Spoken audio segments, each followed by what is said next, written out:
dude. Right when I saw that, I hit him up. I'm like, you're not making this easy, you know.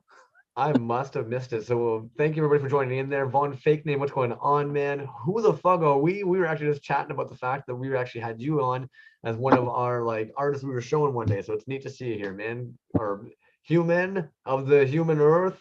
Mr. Ordinary, good to see you, dude. We have a fucking lovely giveaway from you today. It's absolutely absurd. And B was talking about how Healy is doing a drop right now. So if anybody needs to run over there real quick and come on back, Healy's got a drop going on. Get on over there. B, how you doing today, man? I'm good, man. Ooh, it's an SWWF is what it is. It's the Emperor one where he is holding the microphone. Well, what are we doing? What are we doing here? Will Kropinski, what is going on, dude? Here, I will pull up that Healy made real quick, do a share screen, so at least everybody knows the heck you're buying. Folklorian, what is up? Boom, boom. He dizzy. Boom. Oh, okay, I get what you're saying. Yeah, so this is a drop was going to be. What's that? How'd you know it was going to be the microphone one? I didn't know that. I'm looking at it right now. It would just stop. So you'll probably see a post probably any second now. Yeah, let me share screen this here because we have to take a look at it. Why wouldn't we have to take a look at it? There you go, folks. This is what we're talking about. Zymot Co. What is going on, dude?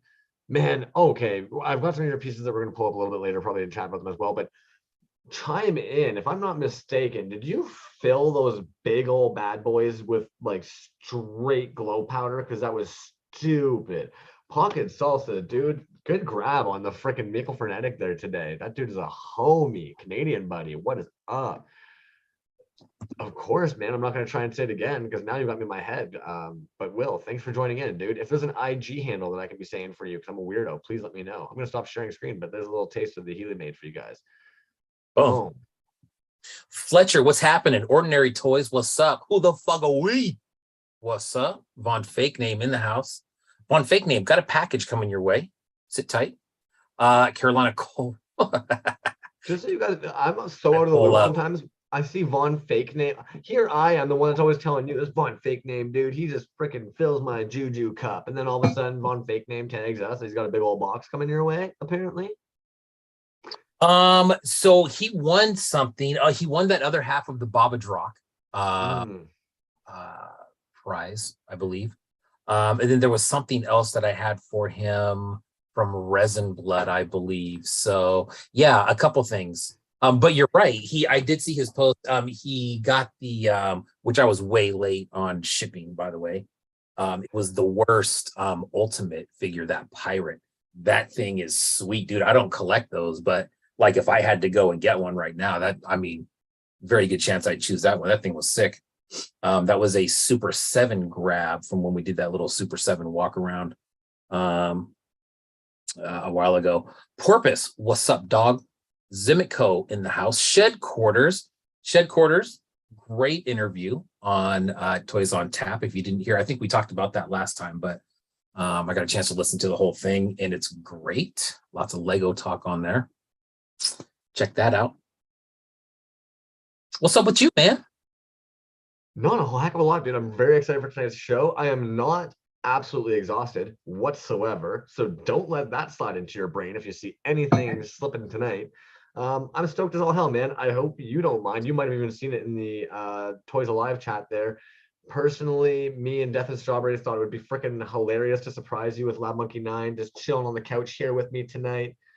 But it's COVID time still out there. Let's be real, right? That you gotta be a little bit more careful. So he's going to actually join us on the Zoom, but I thought it would have been pretty cool. Crack some beers. Maybe it was actually my secret way of just being like, let me hang out with you. Welcome to my house. You know? Hey, you want to come over? You want to come over and hang out? Can you ask your mom if it's okay if you come over to my house? Do we no longer have to switch to live chat? Always to that live chat. Live chat. And like and subscribe if you actually enjoy what you're watching here tonight. Yeah. Straight 7 in the house. He's got a freaking saucy piece that we're going to take a look at. Just came in today. Thank you for the priority shipping, my man. Tony Menendez, what's going on? Oh, it's Tone Twisted Tiger. Oh yeah, what's up, dog? 4, 2. Tone Twisted Tiger, man. I saw a tiger shirt today, and I'm like, oh man, this got 4T written all over it, dude. Had this sick ass tiger on it. Yeah, folklore. What's up? Anyways, Such a geek, dude. Max Patterson pops in. What's up from Hannah and I right away? Ooh, Yes. Santa Claus. Nice. Yes, Max and Hannah, what is up? New Transylvania in the house. God, I love that New Transylvania stuff. Go check it out if you haven't already. What New planet? Transylvania is one of those toys, and in my opinion, if you saw them on a shelf beside Super 7, you'd have no idea they're not at the level of Super 7. Especially being a regular toy person, you'd be like, oh yeah, Super 7, that's neat. Oh, whoa, yeah, new guys, cool. Same shit. Yeah, dude, the droids Better. are freaking, the droids are just, they're off the hook, dude. Every one I have is so freaking badass. Always really well done. Man, well, so everybody heard, if some of you guys that are just, oh, Suki, what's up, man? You know, Suki posted something the other day. Bootleg Toyco, his phone's gonna die. Plug that shit in, dog. Suki made a post the other day, man, that he thought a lot of his stuff was getting buried. Man, can't say I disagree, dude. Some stuff pops up sometimes, and I'm just like, man, I haven't seen this artist in a long time. 2-3 days. Yeah, and looking at why I'm thinking that they haven't posted in a while. And then I look at their account, and I'm just like, man, what the hell? They've been posting like every other day. I'm just not seeing them. So I have the exact same issue with on Tinder. I check my messages. There's nothing new, but I saw they were active recently. So my stuff must be getting buried amongst all the other profiles.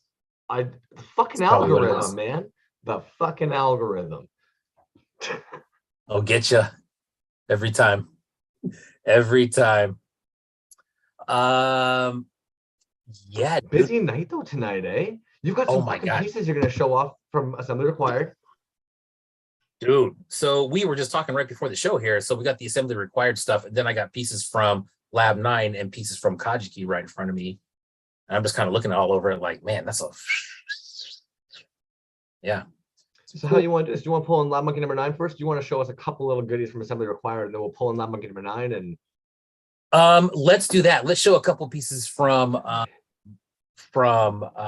Assembly Required real quick. Let's get the ball rolling on that because there's quite a few. One thing that I'm going to show first though, so this is a giveaway piece from the ever generous Maximus Patton, the one trick pony himself. So let me tell you how this went down, right? So like we're at the show, blah, blah, blah. And like the last day comes up and kind of saying goodbye, whatever. And I'm just like, oh, by the way, let me get that other Swampy right there because I see that it's left. And he's like, man, I want to donate something to the show. Why don't you pick something? And I'm like, nah, man, you pick it. It would be more special if you picked it. So this is what we got, dude. It's an Emperor, a carded Emperor piece from One Trick Pony. Now, this is not for a giveaway tonight. Tonight, we're doing the Ordinary Toys giveaway, but this will be a giveaway in the next few weeks. So keep an eye out for that one. That's going to be a good one. I don't know what it is, man. That household, the energy from that household, man. Fuck off, get out of here. Yeah. Oh, I love it. It's a good thing that you said that, dude, because so let's check out one of Hanno Doom's pieces right here, right? Dude, these sold out. There was a lot of these and these sold out. I had to come back around and ask Max when we were chatting the other day. I said, hey man, did these sell out? Because I remember not seeing them the second day. But they went quick, dude. That's all resin. Yeah. Look at that shit. Boom. It's got a little eyelet on there. Make it into a necklace if you'd like. Look at that shit. Dope. Okay. I know B remembers me talking about it. some of you guys have no idea, and I mean no disrespect to anybody in the scene, but Hanno Doom might be one of the best resin casters that I've ever seen in my life. Dude, that is so clean. stupid. I was privileged enough, as you guys know, I got a case of the tism. Hanno had an installation that I was not able to really take in. They shared it with me. This individual resin casted the nails and the screws that they used to hang their installation. Like, fuck off. Oh. Yeah. Super cool though, man. I love that shit. Rad. Yeah. Like I said, sold out at DesignerCon. If you want one, you'll probably have to try to get a hold of her and see what's cracking. But yeah, man, those are dope. I really love that. Hanno Doom on that one. Let's keep going, dude. Let's lay it in. Because I got a lot sitting right here. So this one is really cool, dude. So this one I really like because and it's very small, dude. Right? It's just a little tiny horse with a really cool pour in the horseshoe. And I have had a horseshoe, you know, above the doorway to my house on the inside as far back as I can remember. It's something that my mom had, and then I've just always done in my house because for good luck, right?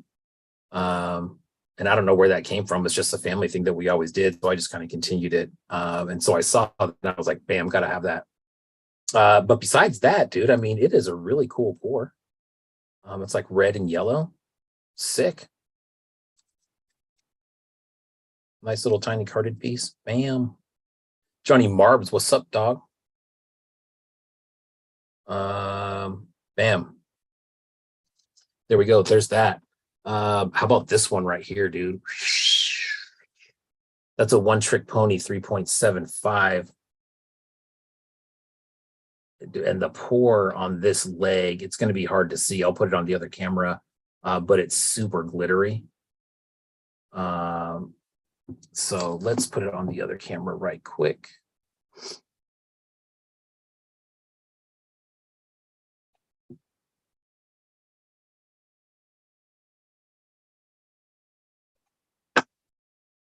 Try to fix that lighting real quick.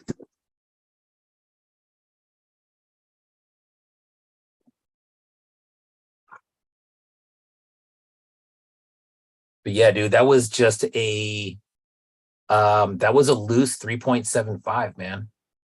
You know what I mean? There was just like a little mantle type thing that was just had a row of those. Super sick, dude. That's a really sharp piece, man. That's Yeah. a sharp piece, dude. It is, dude. Yeah. Oh, Magnetic articulate. Yeah. Wait, it's gonna come back around in a second here. We're all gonna see it. Oh, here it comes. Oh, that diamond right on the cape.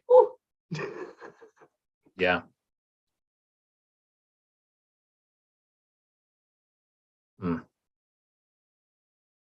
Good one. Magnetic articulation on the arms and that cape, like you said, dude. Bam. Dope. That's sharp. That's sharp. That's sharp. Here's another 3.75 that's super clear with that fiend face. Look how clear that is, dude. That like kind of blood drip head, like a light blue blood drip head, like he got smoked into the back of his dome. Yeah. Nice. Jazz Wizzy in the house. What's happening? Oh, Bliss Receptor. Bliss Receptor. Welcome in, dog. Me and Bliss have talked in the past about him trying to catch the show live, actually, and he's over in England, so it's like flip-flop times. But bam, yeah, dude, that's a nice one. That's another 3.75 from Mr. One Trick Pony. I'm just gonna throw another one out there, and then we'll get to the Swampies and the other dang bangs in a little bit.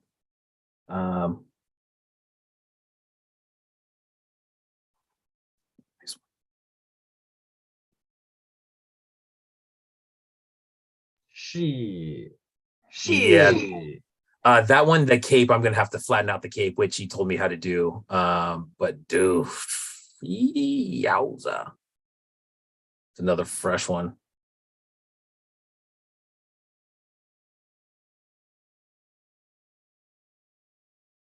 Damn.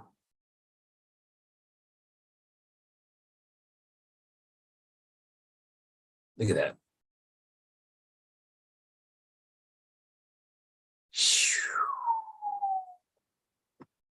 Man. Dreezy, what is up? Now, did you know, by the way, this guy has a sword as well. Very nice sword. I just don't have it in his hand.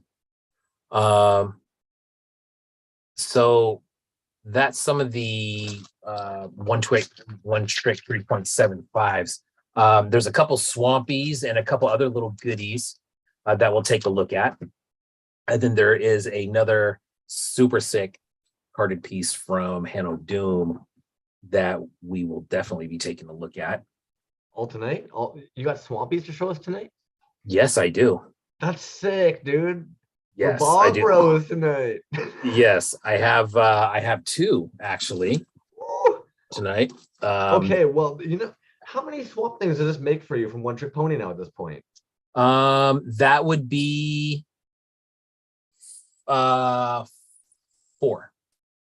One Trick, he's good for a bit. Let me get mine, and then we'll wait a bit. Yeah, that's true. That's true.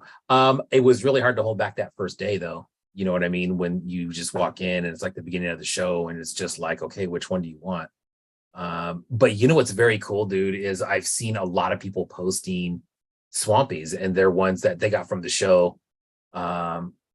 Throwaway Toys had posted one, and then some other makers had posted them that they had snagged some up. So that's cool. That was very cool to see. Yeah. I mean, I like One Trick's work. I've heard the swamp things are some of the best he does. Oh, come on. How many do you have? Like a dozen? Yeah, you got like a dozen of those baddies in there. I've seen some pictures. I'm like, wow, look at all them swampies. But yeah, dude, I mean, fuck, those are, when I think we were talking the other day when O'Keefe and I were talking about, if there was like one that you had to take with you. That's close, man.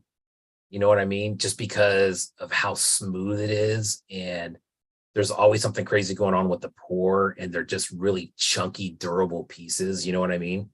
Like those pieces aren't going anywhere. You know that. I luck out because I've got a trauma bond with mine. So admittedly, like that's why mine comes, dude. That's why it was so just like, it was like, oh yeah. Yeah.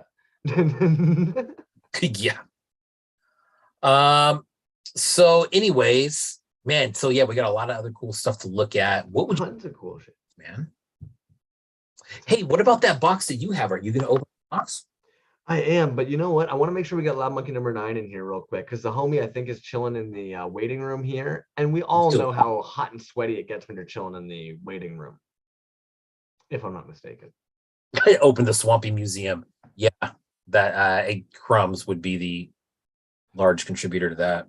No, if any of you guys haven't seen it yet, oh my goodness, Roots of Swamp Thing actually did a fantastic interview recently about their Guinness Book of World Records Swamp Thing collection, and basically what that entailed, and then went over some of like the really beautiful pieces that are actually in there. Skilled One pointed out, thank you very much, man. It looks like there's gonna be a movie in the works. And as well, if you guys didn't know, there's actually a new Swamp Thing comic book series that has recently come out as well. I believe it's I'm gonna fuck up, but I can't remember. Sorry, guys. Without further ado, what the hell am I doing talking, right? I don't know if I've seen that Apocalyptico piece, actually, to be honest with you. That is resin work at its absolute finest. I don't we've talked about it before. I was even actually like, because I'm a fucking weirdo. I've been obsessed with the fact that Lab Monkey number nine's work looks different than most resin work in a positive way. And it's trippy to me, man. When you look at like even the pores, you look at the sprue, and the sprue looks like resin like we're familiar with, and then it's like Lab Monkey 9 flavor. I don't get it. Lab Monkey number 9, man. I don't want to throw you off. I'm going to throw an admit to you, but please feel free to take your time. No rush. Sorry to keep you waiting at all. 20 minutes actually though. We're flying tonight. Yeah, we're on track. We're on track. Let's just say that we're on. Yeah. I don't know if I posted this piece yet, honestly. I don't know if I did. Oh, you know what? I don't think you did. I think I did a reel where it's spinning around. I'll have to check on that. If I didn't, I will. It's got some really cool UV work on it that you wouldn't be able to tell right away that it does, but this orange in the chest and then in the legs here, super sick, for sure. If anything, I always find that's a bit of a treat, man.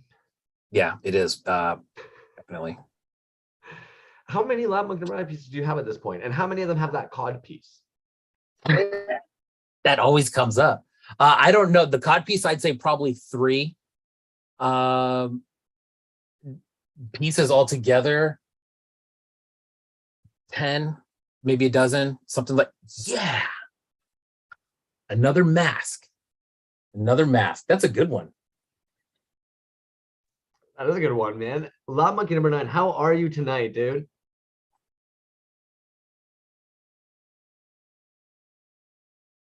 That almost makes it all the creepier. Just the 4 teeth. Fucking, I'm almost curious if you made that mask. And then it just goes away. That is creepy. Well, we're waiting for it to come back in. What you're saying, Lab Monkey is the goat of casting. I don't know if anybody has a mold collection as large as Lab Monkey number 9. That's true. Hey, can you hear me? We can hear you now. All right. How you doing tonight, man? Great. All right, cool. No, I'm curious. Did you make that mask? No, it's No, okay. I got a Dollarama or something. I think the creepiest part of the teeth, it reminds me of one of the kids sitting at the table, that one of us. Yeah, right. That's funny. What's happening? Hey, What is happening? how much? Legend in the house, man. Absolutely. I think everybody has been definitely like stoked to see you coming in here. One Trick even just mentioned it, like the king, the goat of casting. Please introduce yourself for anybody who's not familiar with you. Lab Monkey number 9. I don't know what else there's to say. Yeah, that's it. I'm Okay, Lab we're gonna Monkey get number into 9. it, yeah. Yeah, pretty What are much. we talking about? If you don't know who Lab Monkey number 9 is, I don't know. Maybe this is your first day. Who knows? But dude, so much to talk about, man. So besides the king of casting, man, I don't want to go through like your whole casting process and everything, but I just saw the poster for this Apocalyptico 2. Oh yeah. Holy smokes, dude. Yeah, it's nuts. That's an insane lineup. That might be one of the definitely one of the crazier ones I've seen. Gosh, coming out next week. How many artists altogether? There is, I think there's 63 artists, or at least there's at least 60 artists, and then there's also the mutants group, which is another 20. So, but officially it's 60, and then that's like making a mutant is in there as one, you know? Yeah. Yeah. But they expand to like being like, 20 people. Yeah. Wow. Yeah. That's Because they quite got the the arms and the collaborative legs and everything. Oh, sorry. What was that, Crumbs? I was just saying, like, that's quite the collaborative project that they've taken on. Oh, it's incredible. Yeah, it's so incredible. They have 2 mutants coming up with weapons, little buddies, and there's also vehicles. Yeah, like mic drop, vehicles, fucking apocalypse vehicles, right? That's badass, man. So Apocalyptico 2, dude, I would say huge success last year, right? I mean, I think I saw that show, that was probably my favorite show last year. And even if you look back Thank you. from there, and I don't expect anything less than this year. I think it's going to be even better this year. How did you land on that subject, man? I mean, it really kind of opens it up to some absolutely killer pieces. You know what I mean? Like everybody's got, I mean, it's always really super cool stuff. Why that one? I'm a big fan of those cheesy 80s, post-apocalyptic movies like, Mad Max and all those sort of types. And I thought it would be like a good genre where, everyone can have their own take on the apocalypse. But the first one we did, the variety was just unbelievable. There were so many different kinds of ways to go about, doing art of the apocalypse. And last year, just before we were about to post, we all were in a DM group that I put together, and the Ukraine was having bombs dropped on them. Right at the same time we were just about to post. It was just such a fucked up, like, here we are in our like little fantasy world, the apocalypse, it's like crazy, and then we're like, oh my god, there's fucking bombs. Like it was a brutal moment, and we all talked about it, and we decided to go on with the show and to push forward because we're all creators and we wanted to show our art, and we had done all this work already. But we all, took a moment to like realize the reality of around the fantasy that we had, that we were about to present. So yeah, it was crazy. Wow, that is crazy. Yeah, this year, keeping some privacy to the person, but one of the artists, I hadn't heard from them for a while, and when I get these shows together, like there's like 90% of the people are like, I'm in. And then you get like, you get a certain percentage of people, well, maybe I'm going to see if I can, get back to me in a couple of days. Right. So I was checking in on them, and I hadn't heard them for a while, and they finally messaged me, said they're messaging me from the hospital bed, and there was 2 earthquakes in their city. So I'm assuming they're from the area that got devastated just a little while ago. Right. So, and they were like, I mean, they took the time to like make a message from the, it's insane, like, yeah. So I gave her, I gave out, all the, hope you get better, and hope you and your family and your friends are fine and everything. And she's like, I hope you think of me in the future. I'm like, oh, fuck yeah. Yeah. Yeah, no kidding, man. That's That's crazy, man. You're right, dude. There's lots of artists from over in that area. I mean, I can think of a few just off the top of my head who are probably right in the middle of that situation. Yeah. And kind of smacks you in the face with a little bit of reality real quick. Yeah. But I mean, we're taking note of all of the real reality of apocalypse that are happening, but also that we're having fun with this, and this is an apocalypse that in a fantasy world, and not any disrespect to any real world shit that's going down, Yeah, absolutely. If anything, I would say it's actually almost like it's pretty morale building at that point where there's a lot of kind of like dark things happening globally as a whole. To bring this many artists together. And I'll admit, man, like that's something that I find is actually really impressive about you, and that I find is actually really commendable in general, is that even when I look at yourself, Angry Beast, Toxic Fumes Toys, and we look at like the Toronto, we look at Angry Beast doing the Scraps show, the fact that a lot of times you'll actually end up helping out with the Scraps show, either doing some kind of a video content, looking over the pieces, or Toxic Fumes Toys will. What is it that drives you to like do these like groups and just rally people together to do these shows, man? That's a good question. I mean, I think it just feels so good. It feels so good to be with your friends and just do something and push hard. Like I like pushing the boundaries, pushing the limits, doing more than you possibly can ever manage to possibly do. I like that. I like being in panic mode. I work well under extreme, situations. Like I could have just chilled out and did nothing for February, but no, I'm gonna like put myself through creative hell trying to like, put this together and somehow make art at the same time. Like I'm still making my molds for the piece. Like it's gonna come together, but it's gonna be like, few seconds before. And I'm sorry, only because you said the magic words, molds. You have not only some of the nicest molds, but probably the stupidest, largest collection of silicone I have ever seen in my entire life. It is so huge. I have so many molds. They're taking over. Like they're taking over the space. Like I need to get some more shelving to start organizing them more because they're everywhere. They're all over the place. May I inquire, and if you don't say anything, we can even just pass right on through. What is it that you do outside of this? Because you also seem to potentially have molds that are work related as well on your Oh yeah, tools. yeah, for sure. Yeah, like toy making is only just like a thing that I do when I'm not working.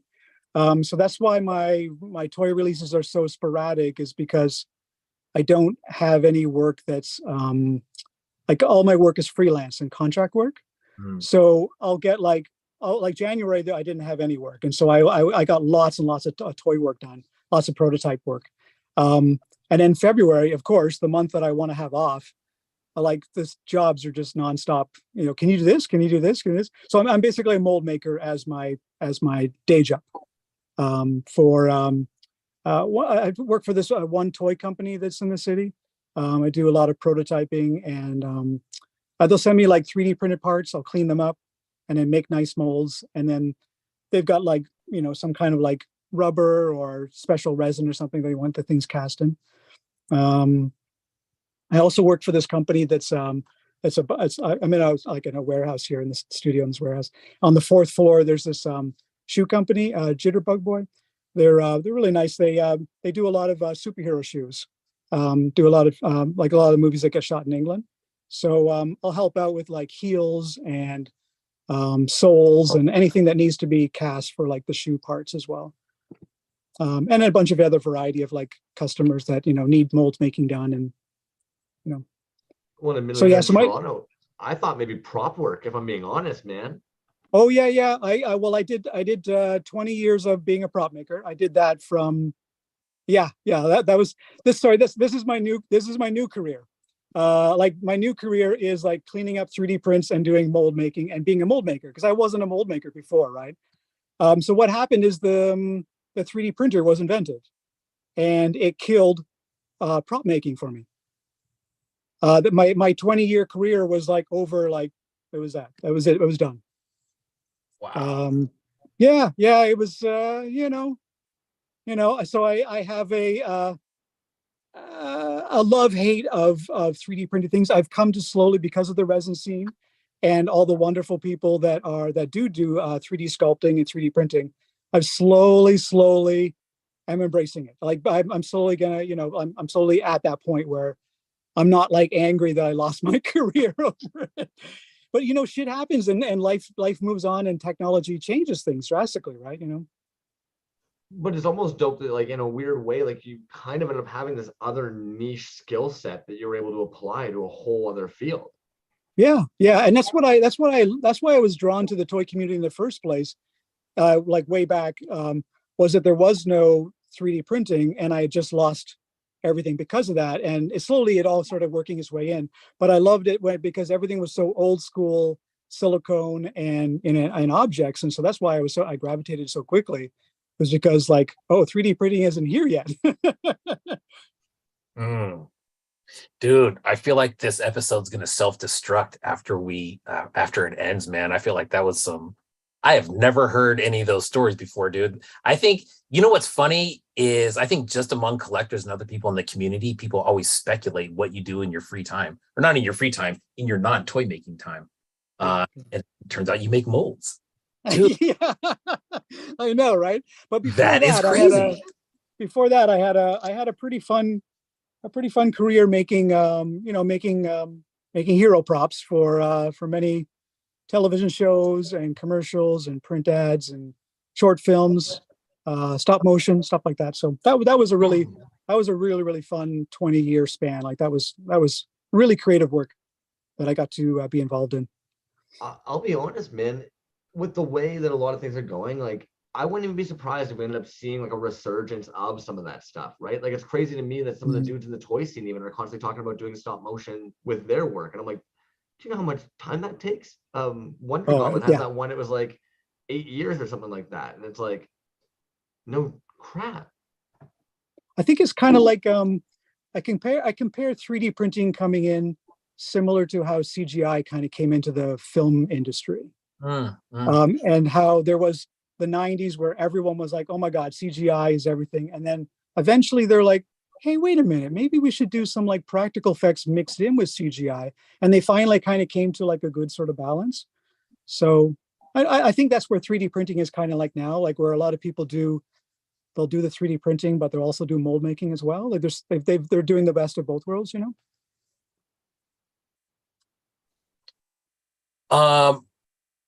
Me and Crumbs were looking at this before, and I said, man, should I grab a couple pieces? And he's like, yes, absolutely, grab a couple pieces. So, dude, can we just talk about this real quick? I mean, that's what I want to talk about real quick. So, number one, were you a Street Fighter fan? Number two, this is absolutely one of the most insane pieces that I own. God, dude, can you just talk about this real quick? Like, this was for the show for Toy du Jour, correct? Yes, yeah. They had their button masher show, yeah. Button masher show. Yeah, yeah. And do you remember how many parts are on this? Let me see. There's 1, 2, 3, 4, 5, 6, 7, 8, 9, 10, 11? 11 maybe? Something like that. Yeah, yeah. Yeah, that was so much fun to do. And yeah, last year I did 12 art shows. And so which was like insane. And I'm never doing that again. Including ones that you held or ones that you were just a part of? Both, like adding them all together. Both, like okay. I did, wow, 12. yeah. So 12, 2 of them were mine, and then 10 were other people's art shows. And that was a really fun one. Tone, Twisted Tiger, and I got to be in that one together. That was really fun. And no, I don't really know much about Street Fighter. They asked me and they told me what the show was about. And I remember that character because he looks so much like Baltard. Mm-hmm. And so I actually took a Baltard to turn him into Goro. So yeah. So, you know, you and I have talked before about just kind of like the playability of your pieces, right? So I always think that your pieces are a tremendous value, not only for what you get, you know, with that individual piece, but the fact that all the magnets are interchangeable and all the parts are interchangeable with all your other pieces. Yeah. And the hair. And their hair, yeah. But I mean, your pieces, they're always larger. I mean, from what I have, they're larger, kind of chunkier pieces. Has that always been a goal to kind of be able to play with these things and swap the pieces in and out? Yeah, definitely. Yeah. The Angry Beast and I, Toxic Fumes, we started like a long time ago. This was way before when the scene was like really small, and I had no idea the scene was going to get so big. But we were just like, okay, well, we're all using magnets, so like let's figure out a system so that we can all swap out our parts. And it's been really fun. The idea that the three of us can all switch out parts, and anyone who buys from all of us can switch out parts. I mean, it's just, I don't know. It just seemed like a no-brainer. It's been really fun to see people mix and match. Like I think you did a whole bunch of that stuff too, right? I do it all the time, man. Yeah, it's so much fun. I'm pretty sure they whispered through the community at this point that it's like, hey, did I hear correctly? Do the Toxic Fumes and the Lab Monkey Angry Beast piece? It's like, yeah, okay, I gotta try that later. And they all work so good, man. And we always talk about how good the magnet work is, man. I mean, the clack on that is just insane. It's consistent with every single piece. You got to have strong magnets. I like it so that when you pick up the toy and you're holding it in the waist, like you're holding it from the back, you don't want the toy to be like all like falling apart on you because the magnets aren't strong enough. So I've got a system all figured out so that for my 5.5, 6-inch toys, they all hold up, so that you're holding it. Nothing is like, falling. I don't want them all like falling all over the place and falling on the ground, right? So I like having that like solid solid magnetic connection. Yeah. And always super clean, man. It's almost like, gosh, dude, it's something like right off the shelf. I always compare it to something right off the shelf, but it's like right off the shelf. It's perfection, man. It really what it is. One thing that I was going to say about your show, I may or may have not, but I definitely did see an email from you about the Apocalyptico 2 show. It was the most concise, like, this is what we're doing. The directions were very simple. This is what you can use. This is when you're going to release it. Blah, blah, blah, blah. Go. I mean, okay. I don't know, man. So is that part of what it is? It's just like, you just want to be very clear with people. Do you think that is a way to set it up to like, okay, this is not going to fail. This is not going to go wrong. Here's your instructions. Follow these instructions and everything's going to be cool. And then we just go from there. Yeah. You want to, I'm trying to, get my art done. so everything is very like to the point.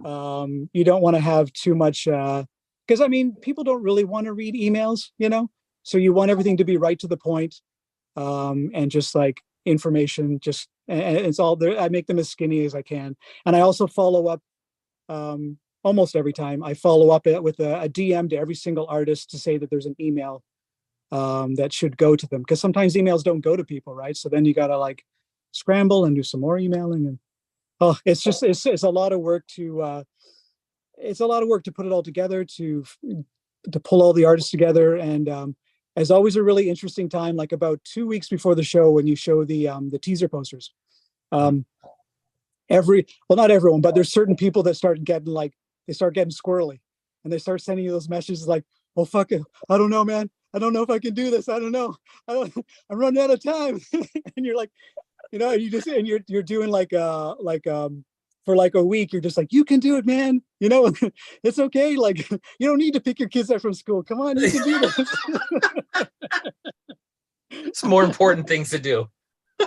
Yeah. So you do a lot of like, I don't know, like support. Like you're there for them to like, hope that they can make it to the finish line. Everyone has lives, and it's so crazy. It's everything is, your lives want to kind of take over all your time, and you're desperately trying to make your art for this show. Do you find those DM, like the group chats that you've created, then do they become almost like a breeding ground of people basically just like tossing out ideas, sharing concepts they're working on, bouncing things, or is it pretty quiet usually? I don't set up a DM group until the day. So I do like the model that I do it is based exactly the same as the scrap show. So everything has been with Angry Beast approval. I asked him if I could, like, can I use your model because your model is perfect, and can I use your model to do some shows? And he was like, you go for it, run with it. And then he gave me all kinds of like advice, and he helped me through the first show, like the first apocalyptic show. And so he was like, yeah, so he helped me through everything, like, do this, don't do that. I know that there's some shows where they start the DM group like right away, and that's cool. Like that's a different way of doing it. And that's when what you're just talking about, that's what that happens, is a lot of chatter, a lot of talking, a lot of sort of like throwing ideas around. But I find that it's too distracting for when I'm trying to do so much. And so what I do is I do it on the day, and I throw the DM group together then. And that's when everyone quickly is like, oh my God, hi. And, what country you're from, and how long until we post, and like, all this sort of like scrambling last minute sort of stuff. Right. Almost like the right before the Christmas parade. Everybody gathering around. And it also helps with the timelines, because we have so many timelines that we're dealing with.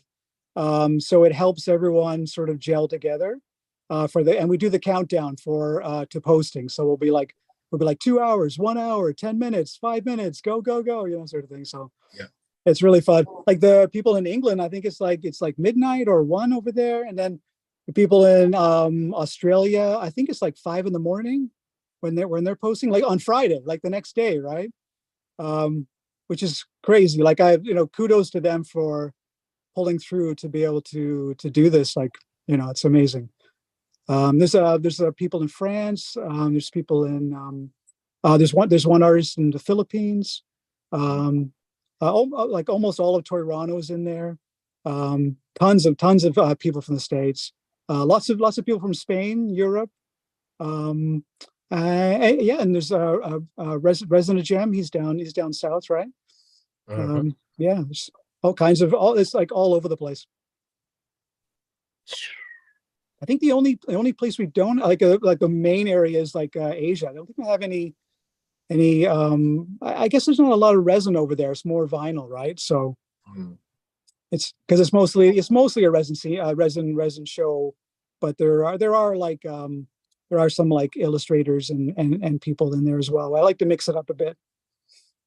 Now going back to that format that you were talking about. So if I remember correctly, last year the artist is showing their piece and it may or may not be for sale, right? Yeah, that's correct. I think really up to them. Usually the artist for sale. I would say more times than not, it's usually for sale. But there are the odd people that want to keep it for themselves because maybe it's a one-off and maybe they don't have any molds. There's some kit bashers in there as well. I forgot to mention that. So sometimes they don't want to, which is fair enough. I think it's nice to have that choice to be in a show and not sell it if they don't want to. Yeah. If you just make something that's totally badass and you're like, there's no way I'm selling that. A great option. That'd be a great option, man. I'm surprised you don't do that anymore. Man, what were you gonna say, Crumbs? I was actually gonna say you're getting a little quiet over there. What you got for us? Me? Hey, Loud Monkey, yeah. Loud Monkey number 9, man. I am kind of curious. We always have to kind of dig in there a little bit. What were like the go-to toys for you that kind of stick out the most from your childhood, adolescence, teenage years in particular? When I was a kid, it was I just went to Treehouse. They had a bunch of sweet Migos there, eh? Like I love those 8-inch Migos. So my birthday's tomorrow, so I treated myself to I treated myself to like two of my most favorite Migos. I'm gonna grab Crumbs.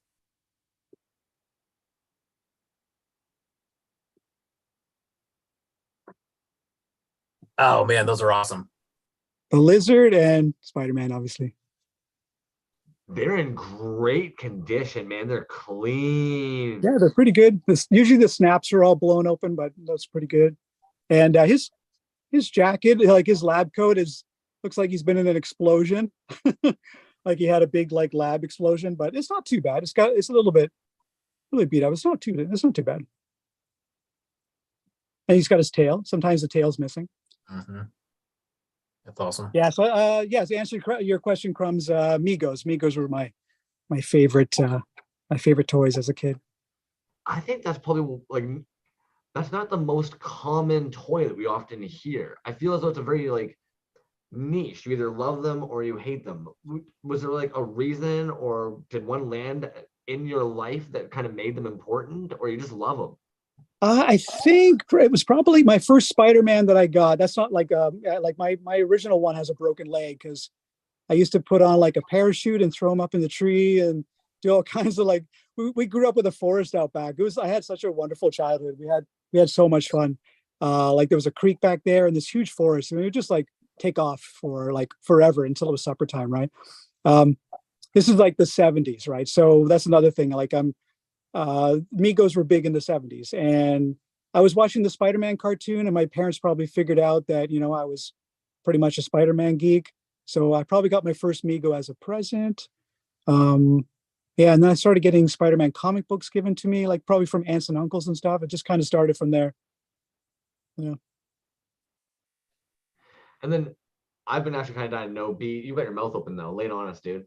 No. I was just gonna say, if you had something that was related to that, go ahead. Mine isn't related to that at all. Your Mexican bootleg figures, do you hand sculpt those, or are those based on something? Because they look almost like those wrestlers that we see every now and then. Yeah, those aren't sculpted. That's like a whole nother sort of it's sort of like an offshoot that I do. So I call it like the like high end, like I'm upcycling. So like high end Mexican bootlegs. So they're all official bootlegs that I that I hunt down, and the hunt's really fun, right? Like that's the big part of it. So I get the hunt on. I find like these really crazy. They're mostly 70s, 80s Mexican bootlegs, and they're like janky and they're like charming, and all the paint is falling off, and they're just weird, right? And I love them, and there's not very many of them around, and they're quite rare. They're not expensive, but they're rare. Yeah. So what I do is I'll make a mold. I took this is the first one that I did was Yeah. there's a thing. And this is my cast and my my coloring and paint and everything. So the original was bright red, which, like, you know, it doesn't really make any sense. But like Mexican bootlegs don't make sense. Like they just cast them in whatever color they have, right? So then I made this guy. Because why not? Why not make a Hulk thing? And I have a whole bunch more coming. I don't think I have any here. Yeah, those are the two that I have as examples. The Lava Man really threw me off, because when I saw that one, what was trippy is it's like the Spider-Man almost looks like, or even like the Hulk almost looks like one of these kind of styles. Very similar. Yeah, very similar. Yeah. And then for some reason the lava and the actual Hulk one looks way different than the Spider-Man and the thing. But then the Lava Man just looks way out of left field. So different. When you say Lava Man, do you mean like the Torch? The Torch, the Human Torch, yes. Sorry. Oh yeah, because there is another Lava Man that's made by the you know, by what are they called? By I can't remember the toy company, but there is a Lava Man that came with like a big play set, and he just looks like, I know there's one artist that put an ice cream cone on top of his head and turned it into an ice cream man. Yeah, DFC. Yeah, DFC. That's right. Yeah. Ride of the Sticks little mini series has the Lava Man that basically looks like the shambling mold. Which, yes, sorry. Yeah. So yeah, the Torch. Yeah, I have the Torch here somewhere. Yeah, there he is. Oh, nice. So I still have all the sprues on it. I haven't taken all the sprues off, which I guess is gonna suck. Some people want me to sell them just like this, which is kind of funny.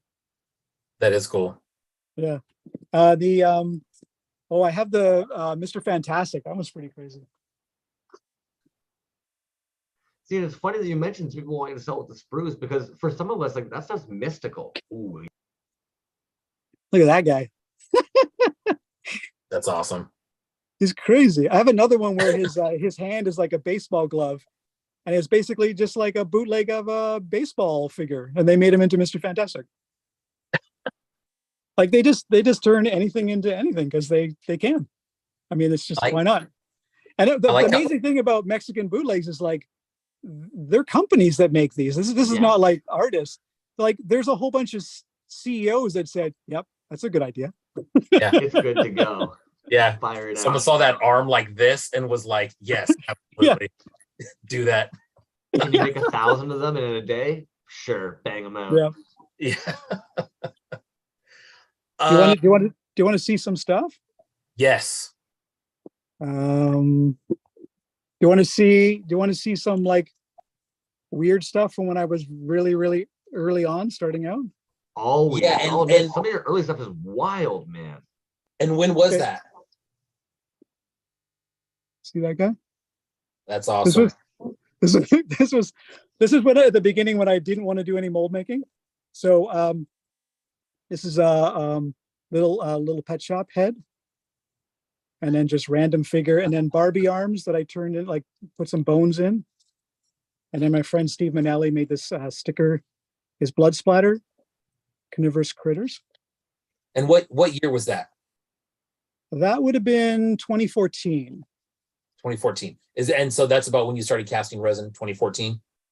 Yeah, 2014. 2011 to 2014, I did all these giant sculptures, like giant in compared to these ones. Like they'd be all like around 12 inches, 13, 14 inches. That was between 2011 to 2014. And then 2015, I got onto Instagram. 2014, I had a big fan expo show, and I showed all the large sculptures. And then I was just starting to get into doing toy runs without doing any mold making in 2014. Robert Kopp was the first one, and I did a little bit of mold making. I did a new helmet, a gun, a knife. So I was just sort of like, I was trying to figure out like, how can I sell these for a good price and do all the mold making. So I was trying to cheat as much as I could. So I took, this is another idea, super action ladies. So I would take GI Joe bodies, and then I would put Polly Pocket heads on top. And that's just all kit bashing? Yeah, it's all kit bashing. Yeah. Were you doing Nice. runs, like runs of these customs? Yeah. I would treat it like one-off runs. Yeah. Yeah. But frick, so now I'm also curious. Do you hold on to these as mementos, or what's going on with these pieces you're just showing us here? Because I once I started getting into like this was before Instagram. I had no friends that like did this. My regular friends were like, what are you doing? You know? So once I got into Instagram and I realized like, oh shit, everyone molds like the whole toy, like, and still sells it for not very much. I'm like, holy shit, like how do you do that? So this is another one here. This is jungle knots.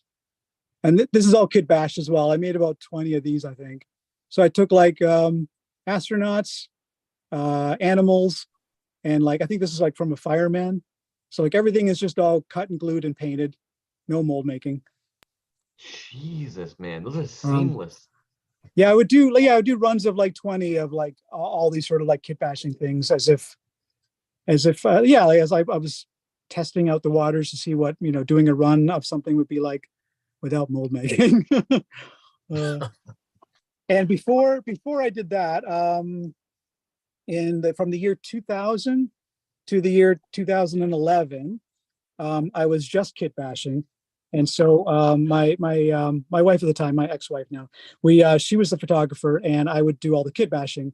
And we did over that 11 years, we did 60 photographs, and then we would go and we would sell photographs at different shows and stuff. But this is one of them. Oh man. It's called Homesick.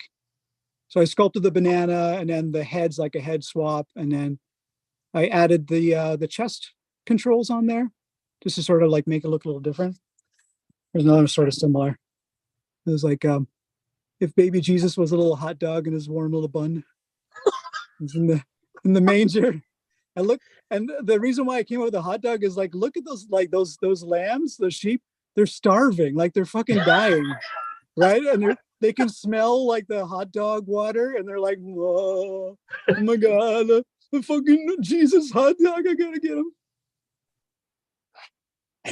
Do you still have all these old pieces, or have you sold these?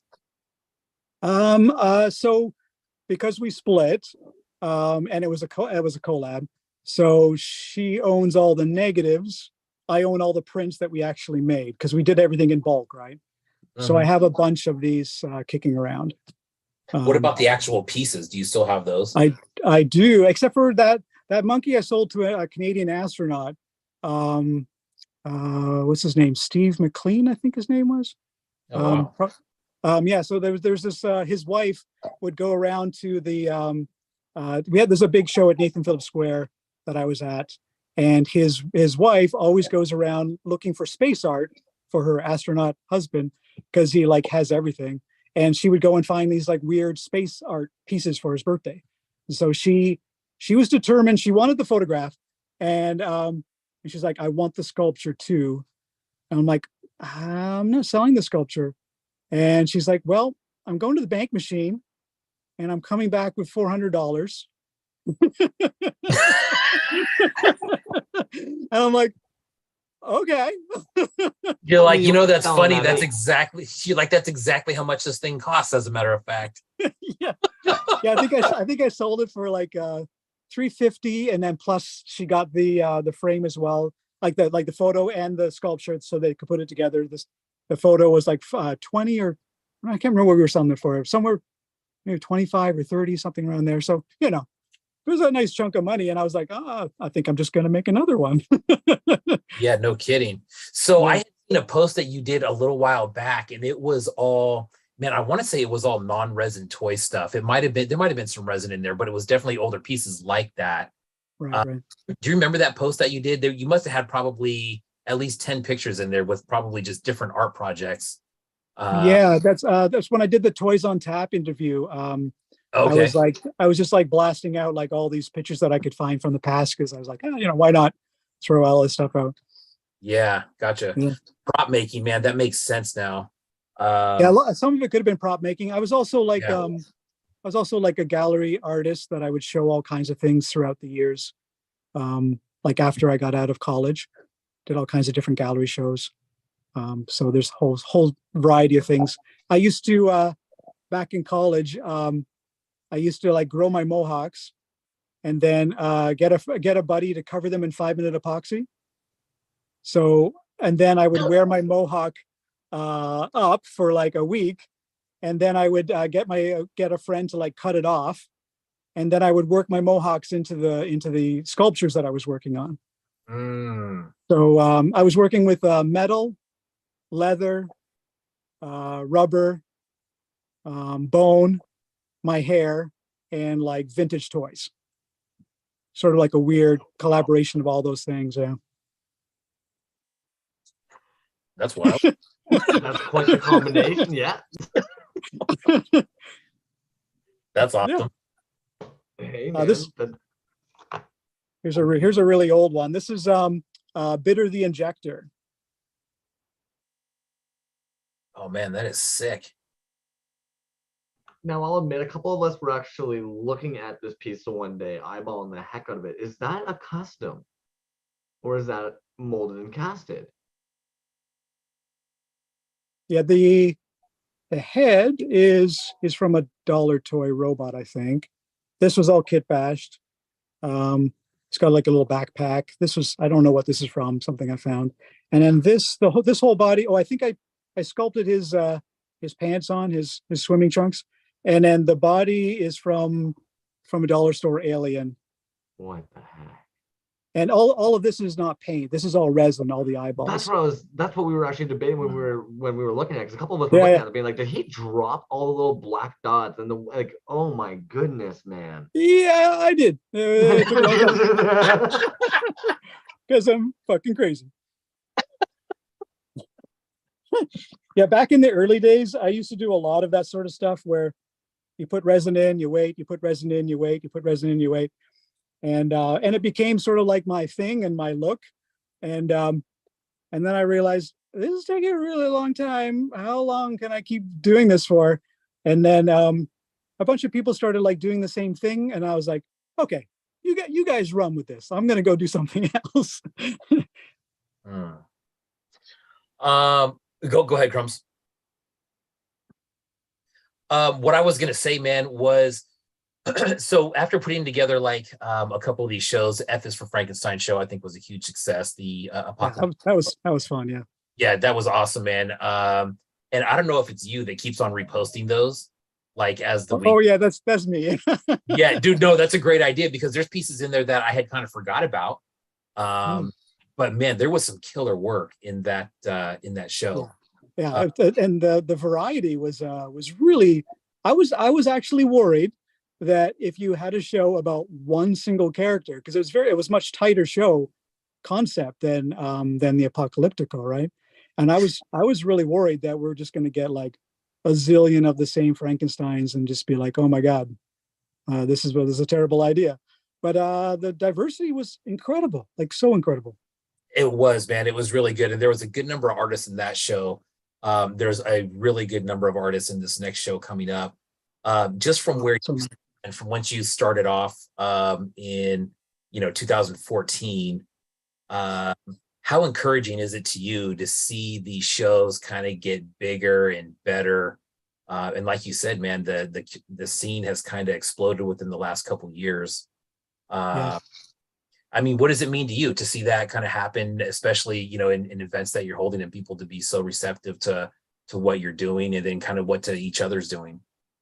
yeah, I think it's all so amazing because like the scrap shows are still going, and Mm, heavy metal Hanukkah, that was really fun. mhm. That was sort of based on a similar idea, and the GI Joe show that's coming up with Kagekitai and Cave Dweller. Yes. Um, the behind the bootlegs, they dropped the ball on the show, so they picked it up, and I'm so excited. They messaged me and said, and you got some ideas, and I said, yeah, do an online show. I gave them some tips, and they ran with it, and it's gonna be a crazy show. It's gonna be so much fun. It And to is. see like what Angry Beast started, because all just because of the pandemic, right? Um, to see what he started, and then I ran with it, and then to see other people run with it. I mean, it's so cool, and the idea that the artists get to keep all their money, like Yes.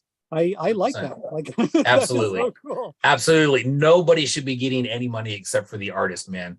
I mean, Crumbs and I have talked about that before. And honestly, we took that exact same format that you have and said, dude, let's duplicate it like that. That way the artist gets all the money. We don't have to deal with multiple shipping messes and blah, blah. The artist ships it and you guys work it out, whatever it is. And maybe they don't even want to sell it. But dude, you're right. 100% to the artist. That's the way it should be.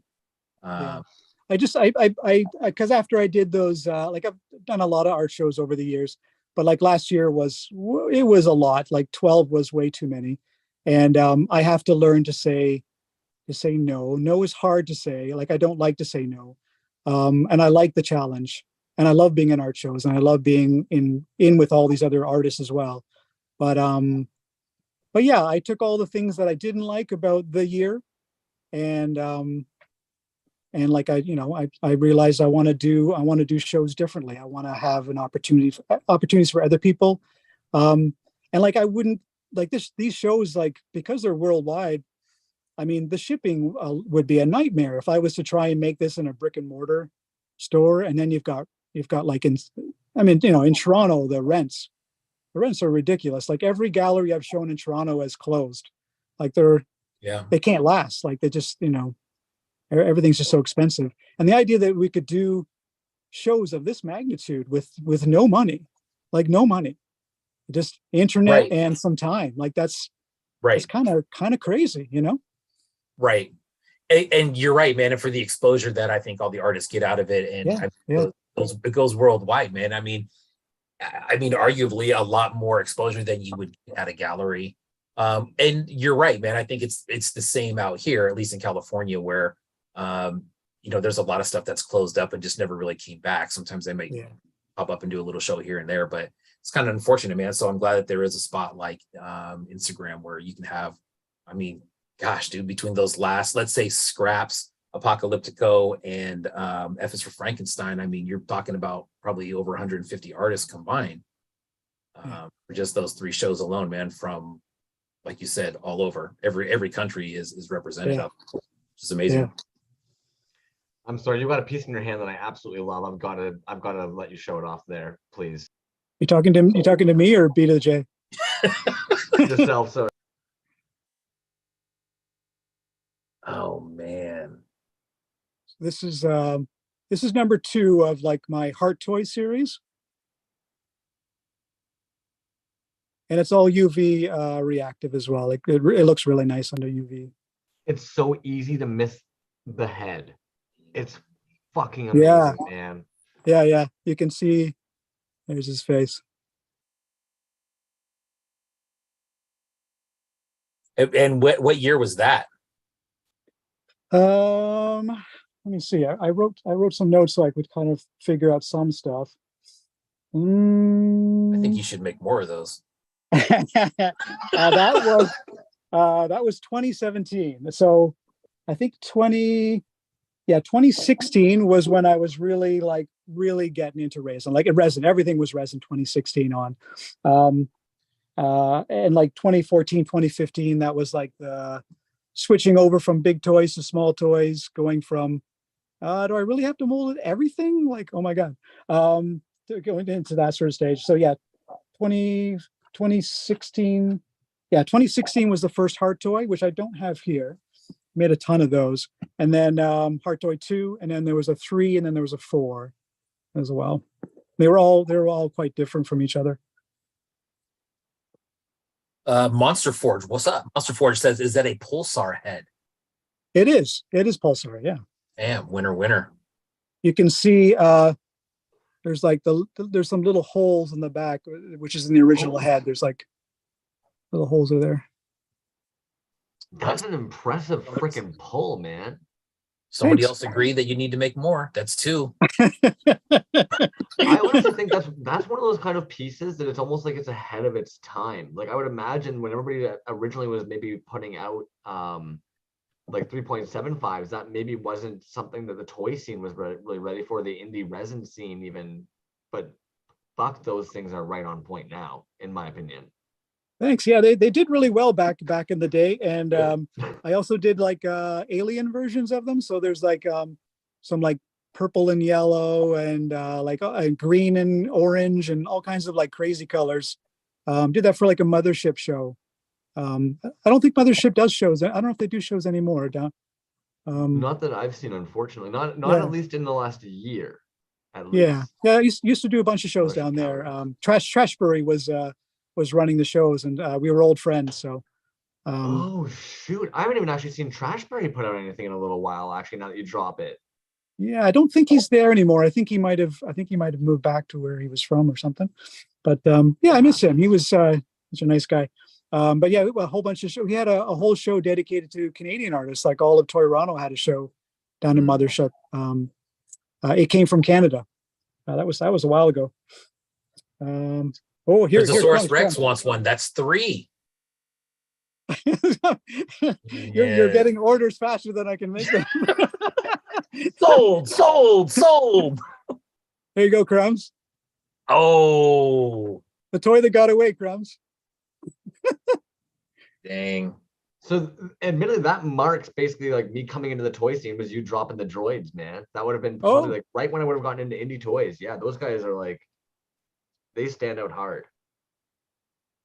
Oh, this is here's another this is a weirdo. This is from when I was trying to do as little mold making as possible. So I took a real splinter from the Turtles line, and then I took a Chewbacca Pez head.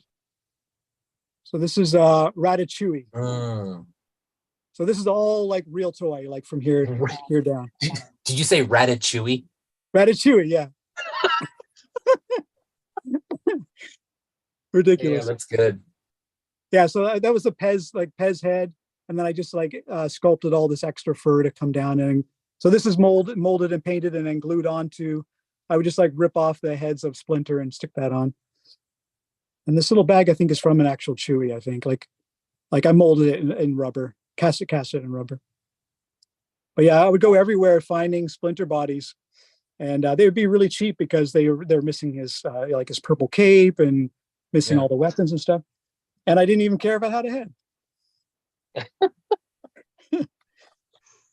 Man, that's awesome. Your portfolio is quite extensive, like, and you've documented quite a bit of it on your IG, but some of these, no. Dude, look at that. This is Grim Grip. Jesus.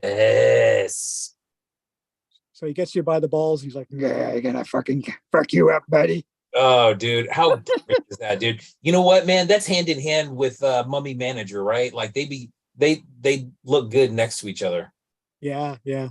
I would do them all with different colored heads, and they would all have different colored weapons and different types of weapons on the bottom. And you made a run of those? I did, yeah. Did maybe 10 or 12 or so. That's the only one I have left. Who has do you keep these one of things, everything man? you make? What's that?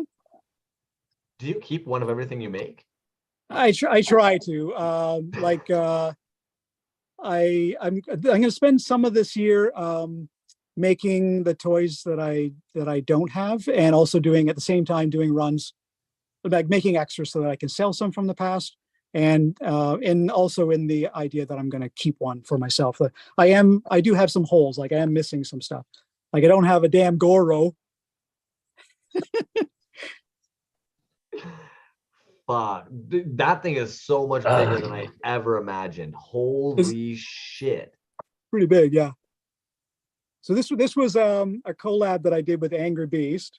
So I did the sculpt, and then he did some paint work. There's like some neon colors that he put in, and then he did the capes, and I painted the eyes and the teeth.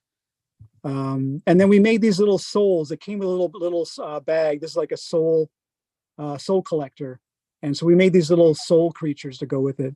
This is our creature. He's got like a cool spinal cord as well. And it's all UV stuff. We did a bunch of them. We did a yellow and orange version. That was the first one. I think that was called like Angry Beast was like great with all the colorway names. I think that one was like Sunset or Sunburst or something. This one's called Twilight. And I think we did another one that was like a swamp, and it was all like glow in the dark and like earthy browns and greens, and it was just like all these like swampy gross colors. It was really cool. And this is back. This is going way back. This is like 2014. Oh, dude, that is so badass. I think that was on that post that you yeah. And I think I remember hitting you up right away, like, so where does that And this is made out of that like 13-inch Darth Vader. So this is quite large, this one. I still have it. It's some vintage cards too. Yeah, these were for Fan Expo for 2014. I made them as like business cards. There's like a stormtrooper, but a swan. Oh man. I still have that somewhere. It's all stored away. Oh, check out this.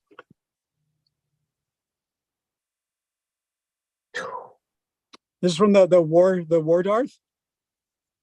Yes. Sorry, casting War Darth parts.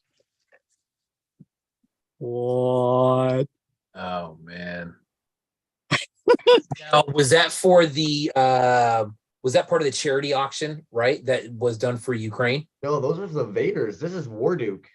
This is Warduke, yeah. That's right. You're right. My bad. No, that's the same one, the charity, yeah. For the charity for Treehouse. Oh, what do I know then? Fuck. Yeah, you're both right. It's the charity for Treehouse, and it's the Darth Vader show. Yeah. But yeah, right.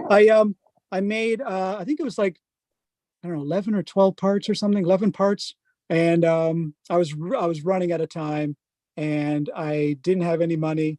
And I looked around my studio, and I had like just I had like 7 or 8 different kinds of silicone that were they were all expired. They were like 6 years out of date. And like silicone is supposed to be good for like 6 months, maybe a year. So I used up all of this like ancient silicone, and I made all of these really, really quick dump molds of War Darth, because I knew he was going to go, and it was a one-off. And so I wanted to make sure that I got some molds. They're not great molds, but at least all I needed to do was get resin parts out of all of those shitty molds from that shitty silicone. and I got rid of all that silicone. So like it all worked out really well, right? But yeah, I love doing all that, all those scales and shit on there. It looks so cool. Yeah, very That's cool. So texture. clean. Yeah. And these aren't bad. Like you can see like the bubbles and stuff. But like this is good enough. So like I've got a resin cast of the entire sculpture that I can now clean up, make it look really nice, and then make real proper molds with real silicone that's good. Oh, Kajiki says he got outbid for that. I was wondering who was bidding on those. Yeah. I was chatting with him back and forth. He was hoping to get it. I wanted him to get it, but someone else got it. I don't even know who got it. Yeah, those were all very, very cool. Yeah, nice. It was a fun show. Sometimes that's just how she be. The luck. Oh, this is Rabbit TV. I was trying to think about like how can I pull on some nostalgia, but not from a movie or like a TV show. I was like, oh, okay, how about old technology? So So I sort of came out with the idea like with the rabbit ears, and I like always put like some sort of like, you know, some techie stuff sort of in there. I have a whole bunch of these ideas. I have about 3 or 4 of them, and I never release them. So those will come out eventually, but they'll be all sort of like animals mixed with technology. This one's kind of this one's sort of along the same lines. This was a Quackosaurus. It's like a dinosaur mixed with a duck. He's got like some little. I always have like a little bit of techie stuff going on. Always makes me happy, you know. Yeah, I was yeah, a big yeah. fan of the Bionic Man as a kid. Like, you know, I'm 70s child. So Bionic Man was you know, that was pretty big for me. Oh, here's one. Bionic Boy. Oh man, that is killer. God. Got all this stuff going on in there. Yeah, he's fun. Is that all magnetic? Stupidly cool. Yeah, it's all magnetic. Oh yeah, gotcha. God dang. Now what's with those? Was that a release at one time, or is that a one-off? I think I made 3 of those. I didn't make very many. It was They're for an art huge. show in Toronto. It's pretty big. God. Yeah, a lot of resin for those. Who Oh, has these things? Oh my. Okay, now you know my story with that. So man. this one is number 2. The one that you almost got was number 3. God dang it, man. So this is the Cube of Doom. Wow, that's And awesome. it works like a Rubik's Cube, so you can like, you know, you can turn it around. So close, man. That's killer. I don't think that one. I don't think the one that I was gonna snag had the legs on it though, like that, or fingers.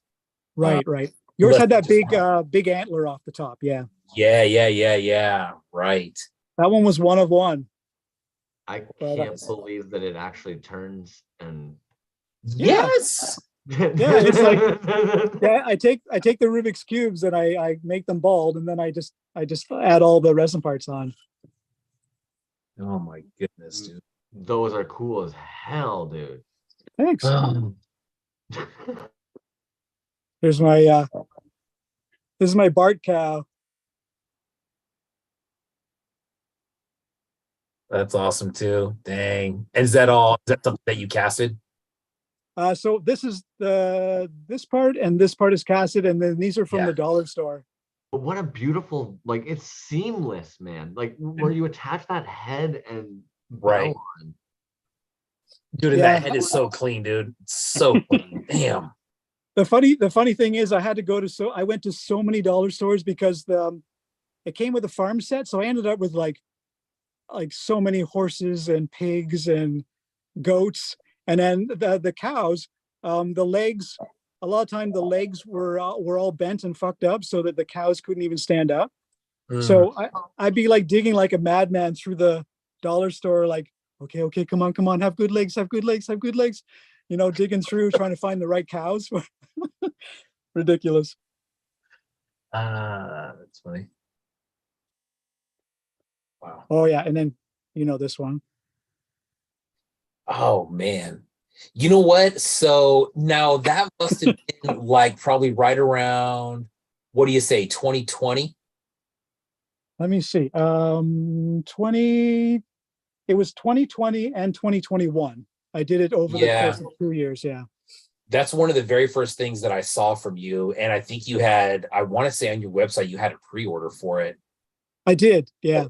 Yeah. And at that point, I'm like, wow, people pre-order these things? That's weird. Yeah, That's a beauty, man. The pre-order was for, I think I did 15, and I started it in 2020, and then I got onto a TV show, and I was like, fuck, like, how am I going to get this? How am I going to get this pre-order done? Right. And that's why I don't do pre-orders very often, is because I have no idea what work I'm going to have thrown at me. Right. I can't turn down a TV show. But everyone was really TV patient. show? What's that? What TV show? Now we have to know. Oh, it was the stop motion show, Ultra City Smiths. Stop motion show, yeah. Damn, dude, That that's was, a fucking hilarious show. That was 2020, yeah. Yeah, that was a fun show to work on, and it got me through the pandemic. You know, like money wise, it was great to be working through the pandemic, because like a lot of people weren't, right? Yeah, Yeah. but Okay. the pre-order suffered hard, and I'd come home and I'd be fucking exhausted from, and they kept on adding extra hours to work. I'm like, yeah, okay, I'll work the extra hours. Yeah. And but eventually I got them all done, and I think I got them done like I started in November or something, or October of 2020, and then I got them done early 2021, I think. So it was, I said it was going to be a couple of months, ended up being, I think, like way more than a couple of months, but everyone was really patient, and then I was like, I'm never doing a pre-order again. Because you just don't know what's going to happen, you know. Like if I had a consistent job, then you know maybe I could pull it off. You must have quite the army there in front of you. My goodness. Here's a Yoda. God, Fuck. dude, I was just looking at mine. I have one of those, but it's all clear. Which is, Yes. Yeah. yeah, that thing looks like a piece of ice. Yeah. That right there, though, holy shit. These are from those really cool candy dispensers from the Yes. movie. This Empire Strikes Back. Yeah, that was a fun one. God, And here's It's like day glowing. Here's that clear resin. yeah, nice. Yeah, looks That was like for that mushroom show that I did last year, right. where you hide them all over the city and people have to find them. That was really fun. Yeah, man. There was a bunch of Skinner pieces out here in the Bay Area. Oh, cool. Yeah, I think Fletch went and tried to look for some, but yeah, I started doing some research on that, man, and that's a worldwide thing. There's people hiding those things all over the place. Yeah, the map was insane. Like Yeah. you could zoom in, and so like the idea was that you zoom in and find out if there's artists that are in your area, and then you like hunt them out and chase them down and and find the mushrooms. There was like 10 artists that were in my area that Oh, wow. when I zoomed in, and they got picked up, they got snagged pretty fast, and then people would post pictures of them, and it was really exciting. Skinner's got one of my toys. He bought it at Decon like years back. I did thing of all things. Isn't that weird how like I'm sure you've got pieces of some artists that like you've now seen they're going on, and then vice versa. It's just like this weird little ecosystem. Yeah, Skinner's incredible. Like he's such a. This is my my Donnie Darko head mixed in. Let's see. I did another one. Oh, here it is. So this was the original. I sculpted all this. There's like a zipper on the back, like pretending it's an outfit. Oh, nice. And then I made this one as sort of like a new version. The Frank head is spot on, man. Instantly knew it was Donnie Darko. Thanks. Frank. Like you just nailed it, man. Look at this freak. Oh. Whoa. Oh my God, dude. This was do you know the toy Anna toy? People customize them, so there's an Anna toy inside of here. This is a one-off, and it was for a world contest through Mothership, and they had all these teams. So there was like Team US and Team Europe, and there's all these different teams, and there wasn't enough people for Team Canada, so I ended up in Team Galactic. And it was the team that was made of all the hodgepodge countries that didn't have enough people for a team. So I was like, the all-star team, man. Team Galactic. And I was like, okay, that's cool. I like these people. So yeah, then they showed them at it was at 5 Points Festival. Mothership had a booth, and then they showed all the Anna toys that had been customized. And then somehow they did like I think it was like through a voting system, like somehow they figured out who the winner was, but Team Galactic didn't win. Oh, Idiot. that's a killer piece, okay. man. Holy smokes. Thanks. This is an old one. This is dog oil. Man. These were really fun. This is like suede with like some resin glued on. So, man, is it ever any desire of yours to just make toys full time? Yeah, definitely. I wish I could. But the jobs that come in, they pay really well. Yeah, for sure, man. I mean, And like, how do you say no to that, right? right, exactly. Yeah. Well, But if you start taking the freelance, what that would cost, and you just price your figures for what that whole job would be, and you're like, guys, I'm sorry, I need you to pay this for this piece, or else I can't keep making toys full time. yeah, yeah, that would be sweet. I mean, pricing pricing toys is tricky because you gotta like you wanna sell your toys, but you also don't want to sell yourself short. So, and as you sort of are around for longer and longer, you can sort of like you can raise your prices, or the quality goes up as you're working. So then raise the prices up, but I don't want to be that guy who's got prices that are so high that no one's buying your stuff, like, and everything's just sitting in your store. Like that would be really depressing. So like there is the other end where you're like your pieces are too high and you can't sell them. So, I don't know. There's a balance. You got to figure it out. Every artist has got to figure out their own pricing, and everyone is not really comparable because you're all on a different path. You're all on doing a different Yeah. thit's a Yeah. tricky thing. It's tricky, and a business mind isn't normally going along with your artist mind, right? So like it's tricky to think about all the business stuff and get it right. But Most slowly my artists prices have, sorry, go ahead. I was gonna say most artists aren't good capitalists. Yeah, yeah, Generally. yeah. Or like promoting yourself, or most artists are humble, so like that doesn't help. The life of an artist. And you said if your quality goes up, like, I mean, shit, I don't know how that can happen. If your quality, I we're gonna see some. I meant We're in gonna see- like in general. Like I'm talking about all artists. Like say Yeah, yeah. say you start out, and because my pieces are definitely better as I went throughout the years. Like I've been at it Yeah. for 9 years, and I'm a lot better at it now than I was in the beginning. But Yeah. And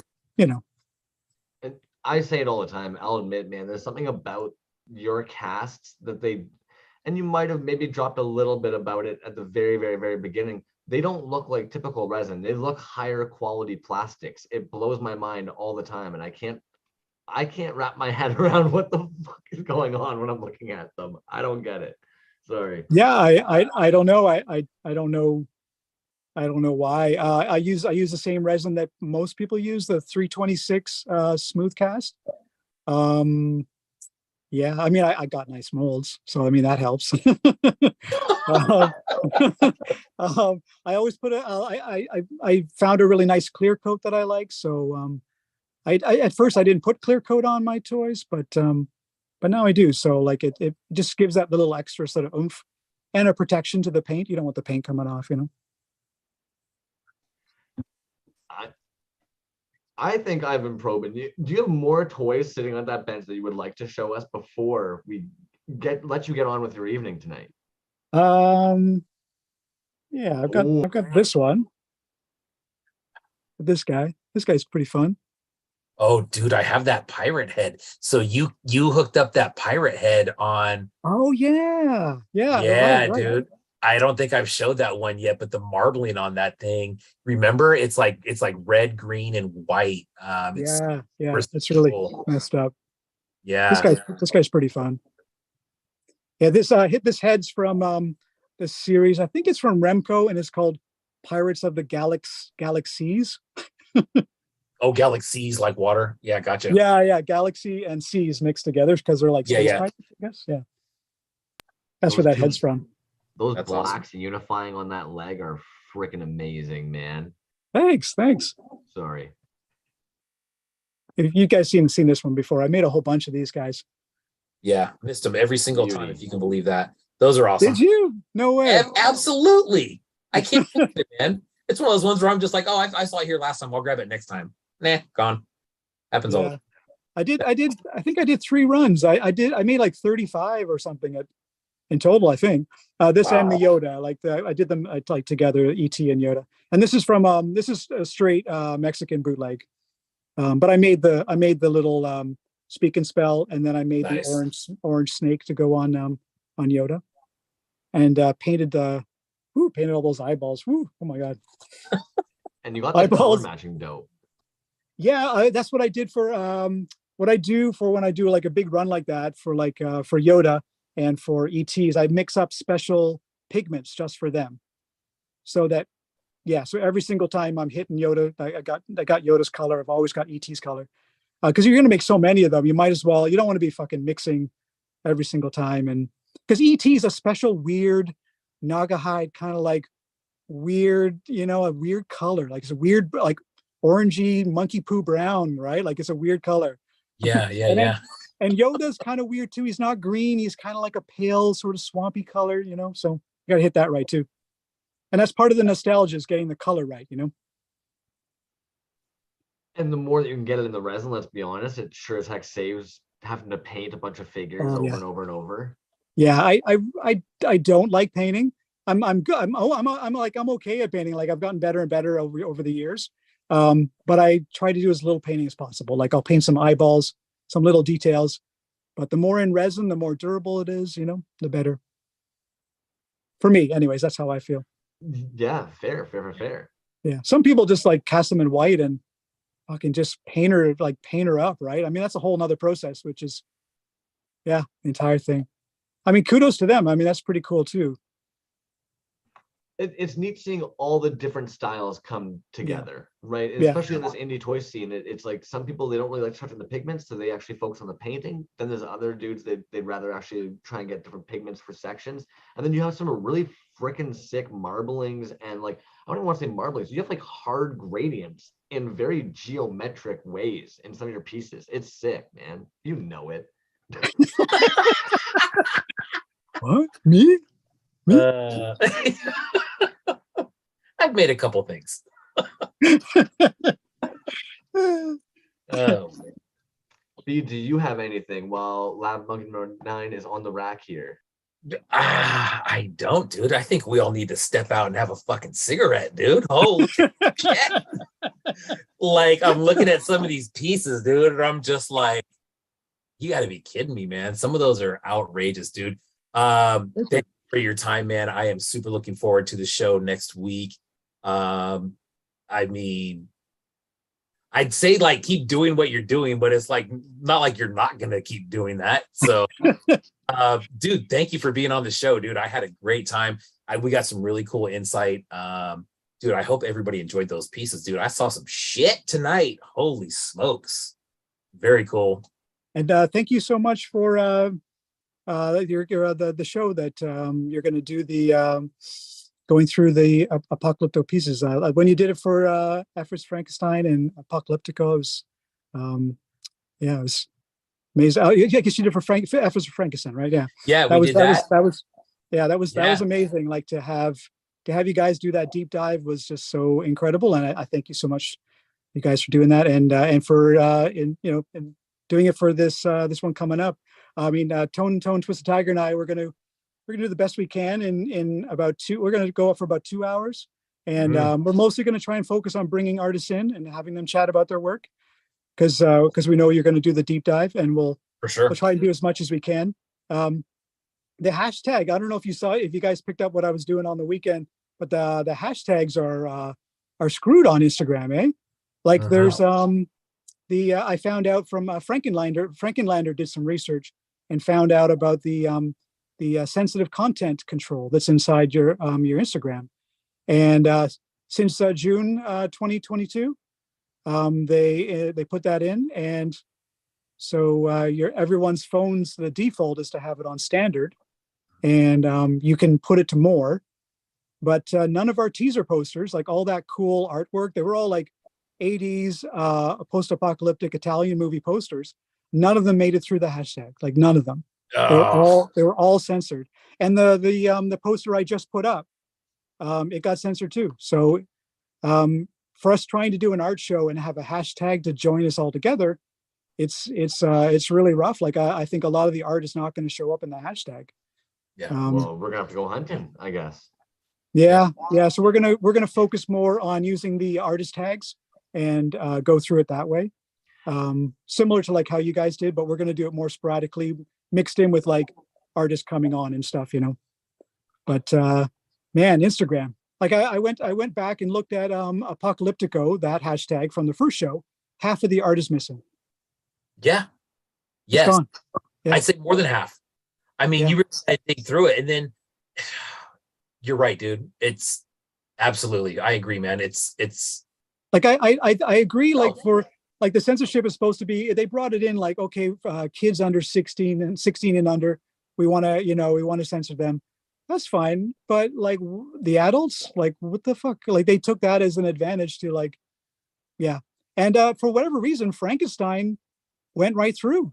Like no censorship on Frankenstein show, so I had no clue what was going on. And like you look up the Frankenstein hashtag, there's like 150 posts in there. Like it's just tons of them, right? wow. So like it's hit and miss. Like you think a monster like Frankenstein would be something, I don't know, like an Italian movie poster of like some post-apocalyptic stuff. Like, come on, like, oh, Yeah. It's broken, man. It's a broken system. Sounds a little too edgy for me, man. Well, it's even funny that as you're saying this, if I look at your IG with my Crumbs Blunt account versus the Toys Alive account, I'm Yeah. seeing different posts. Really? So it's obvious that then our Toys Alive one must have a higher sensitivity like rating on the IG or whatever to not have certain content. But then my private one, I was pulling up a couple other posters showing up. Huh. Yeah. Yeah. I know if you have your setting on more, you get to see a couple of posters. And if you have it on standard, you don't see very many. And if you have it on less, you don't see any at all. Yeah. So I'm gonna have to make sure that we've changed that. Yeah. Switch it up to more. Last More. Last question before we go, man. There's a couple people in the chat asking, who is it that you either like to collect or that you will keep an eye out for a drop if they're doing a drop? If there's anybody in that category, who is it? I really like Better Day Toys?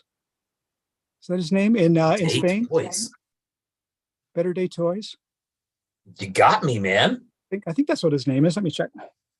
Look at this guy dropping knowledge on accounts too. Here's our accounts section right here. So he used to do some really cool stuff. He still does cool stuff, but he did some really cool. Yeah, there you go. I missed out on that woman with the lizard face there. Yeah, so this is going back to a style that he used to do where he would do all these sort of like female wrestlers. There's like a chicken lady. Yeah, I don't have that one. There's one that's more like not so cutesy, more like you'd have to go back a bit.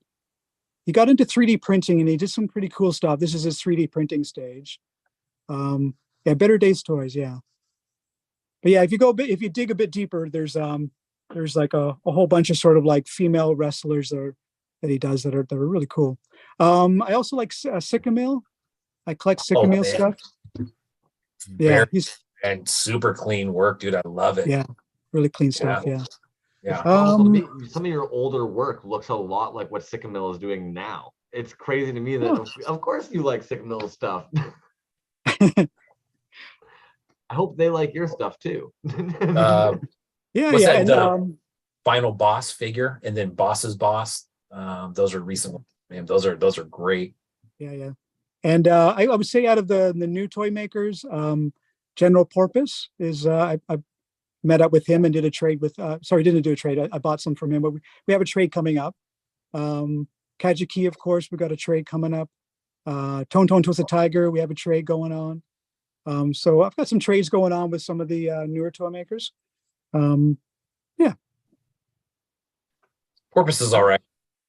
He's okay. Yeah.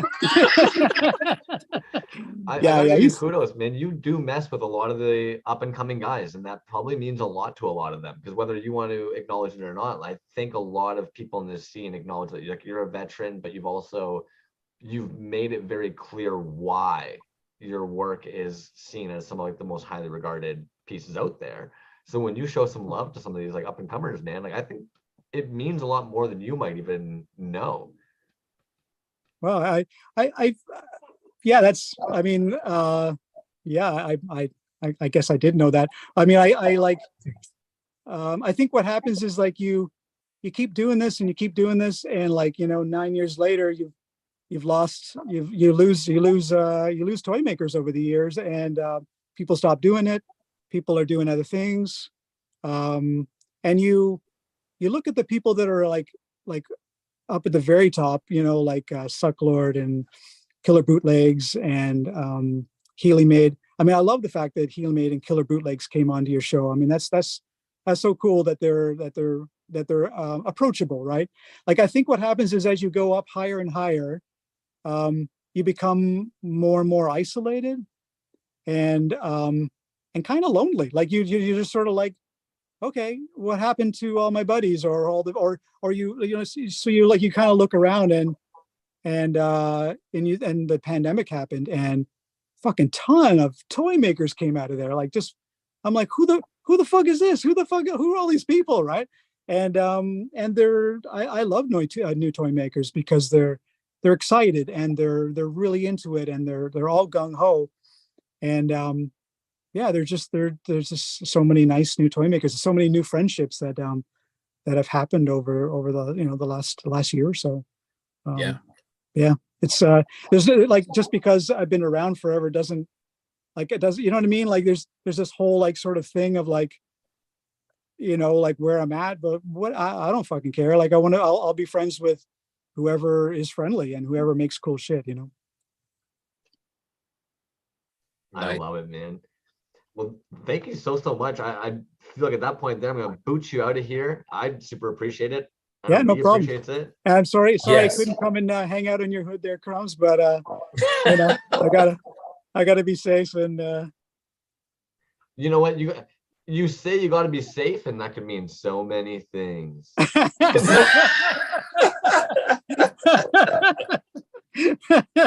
Just leaving it open-ended there. Yeah, right. Thank you again, man. Figures. And then he's gone. I'm sorry. Well, because otherwise it becomes kind of like you're talking to your girlfriend in grade 9. No, you hang up. No, you hang up. No, you hang up. Yeah, and then you're just like listening to each other breathe, and it's like, eh. But dude, wow. Yeah, right. If I did, I would. I'll tell you that much. I know Porpoise needs to step out and compose himself. That was better than I expected. Way better. You obviously don't know anything about LM9.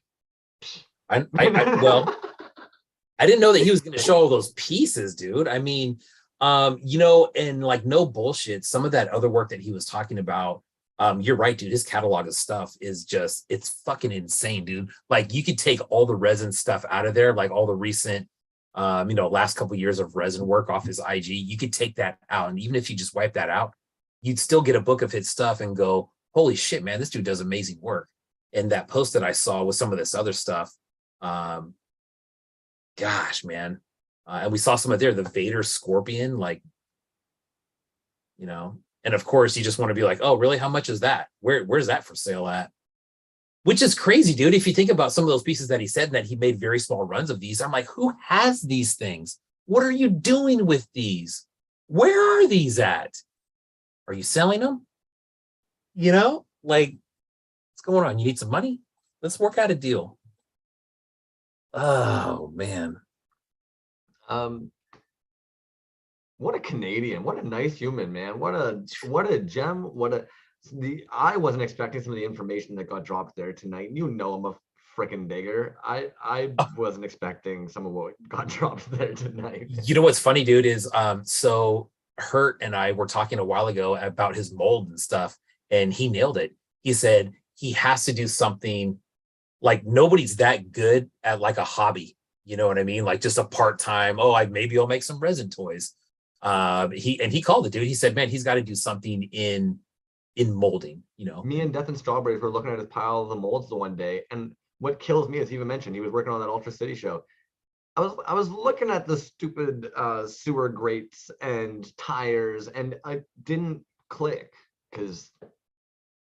Yeah, what was is just how humble he is, right? Like, he talked about Peter and Dave Healy coming on the show. And I'm thinking to myself, and LM9, right? And LM9, like let's be honest, bro, he's up there. I think he is. I mean, I speak those names, I speak those artists in the same breath, dude, because that's just the way it is. I mean, you talk about top of the resin game, and like that's it, you know. There's a little bit of something that I like in almost all of it. It's hard because sometimes the pieces don't necessarily speak to me, but that's why I even mentioned, like, when you look at some of those things, because Death and Starving we were eyeballing it the one day because they're not over pours. Like when you look at the fact that it's like doing an angle like this, but then doing an angle like that, even it's like, well, that's obviously the mold being manipulated during the process. That's not just Yeah. plain and simple. And then when you look at some of the heads, they've got a triangle portion coming out of it, but then it's partitioned so interestingly. I do know. It's so good, dude. It's ridiculously good, man. Like everything that he showed, it's just like, holy shit. Good luck, Kajiki. No, I'm just kidding. Dude, that pour on the Yoda head, man, dude. Fresh stuff. And I like how he was just so casual, like, oh yeah, that's stored away somewhere. I'm like, man, can you imagine, dude, like finding a box of that stuff and opening it up and being like, holy shit. He didn't even ask us we had the Vaseline ready before he started just whipping that shit out. Wow, dude, he had always got a rag stuff. handy? No, nothing. No prep. Just think of the stuff that he has in his possession, man. There's probably, anyways. All right, so next on the list, you want to look at some more stuff? You want to get Kaji here? What do we want to do? Yeah, but show me your swamp stuff, because I've got actually something here that I think is along the same vein. I want to show it off right after you show yours, and then we're gonna pull Kajiki in here. Cool. Do you mind if I show Hanno Doom's piece real quick? Show anything that you would like, man. I love seeing your toys, and I love Hanno Doom. All right. So this is a Hanno Doom piece from Assembly Required, and it's this this Wolfman. Max actually told me a really good story about this backer, which I'm going to pull out right now so you can see.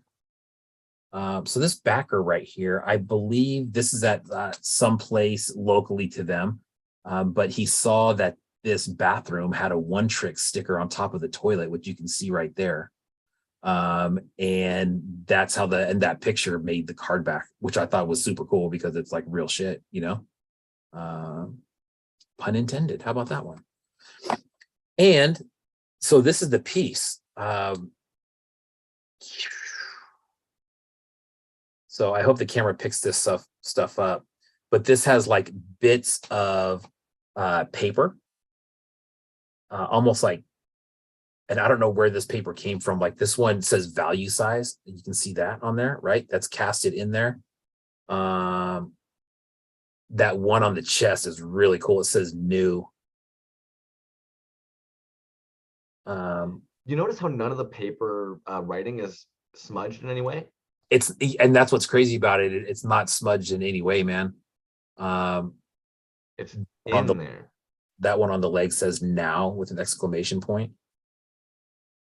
So I think obviously, you know, these words and stuff were chosen for a reason. There's one in the head too. Hanno Doom, if you're watching, let us know what that one in the head says. I can't quite make it out, but what a rad piece, dude. And so anyways, it came carded, right? And these are the new blisters from DKE, which are very cool. Fold down, bam, card goes right in the back. Fold it back up just like this. I've seen a couple people using these now. And they're slick, man. It makes really nice piece.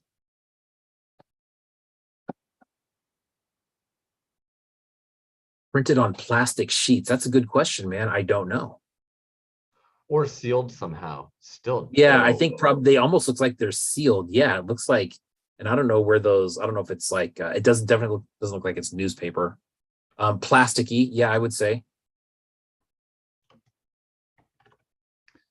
knowing Hanno Doom, she actually went and got a bunch of pulp. She actually turned that into a liquid. She ran that liquid through a sifter. She allowed it to dry for a while. And then she actually sat there and wrote all those out on handmade paper using ink that she had taken a bunch of flowers, dried them out, ground it into a paste, and pasted it on using that.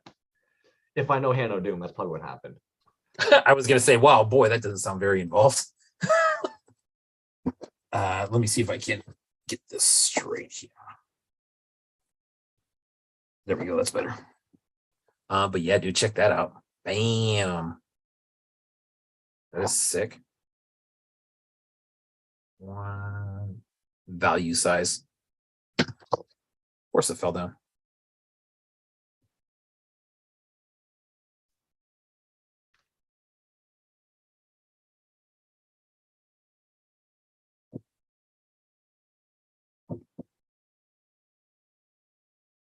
Bam. Great piece, dude. So it was the discarded piece here, and then the plug from Hanno Doom. So clean. Yeah. So clean. Assembly required. UV printed plastic, says Max. Okay, cool. Yeah. Don't worry, guys. Nothing happened to the piece. It's all good. All right.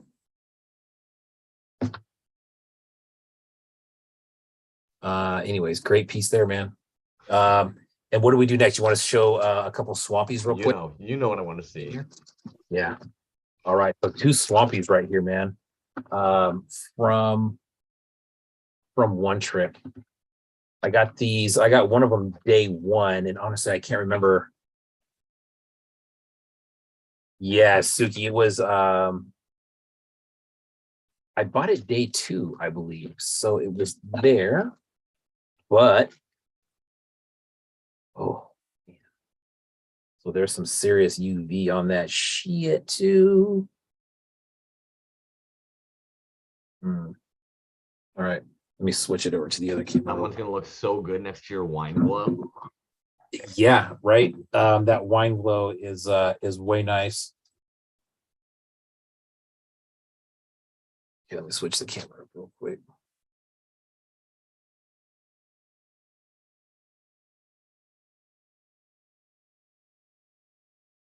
Bam.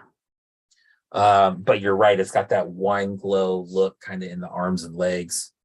That one definitely glows. Love that custom cape too, man.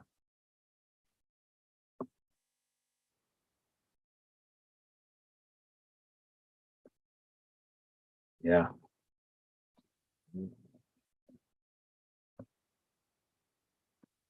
Who the fuck away? So then I'm going to show this other one real quick. This is another glow.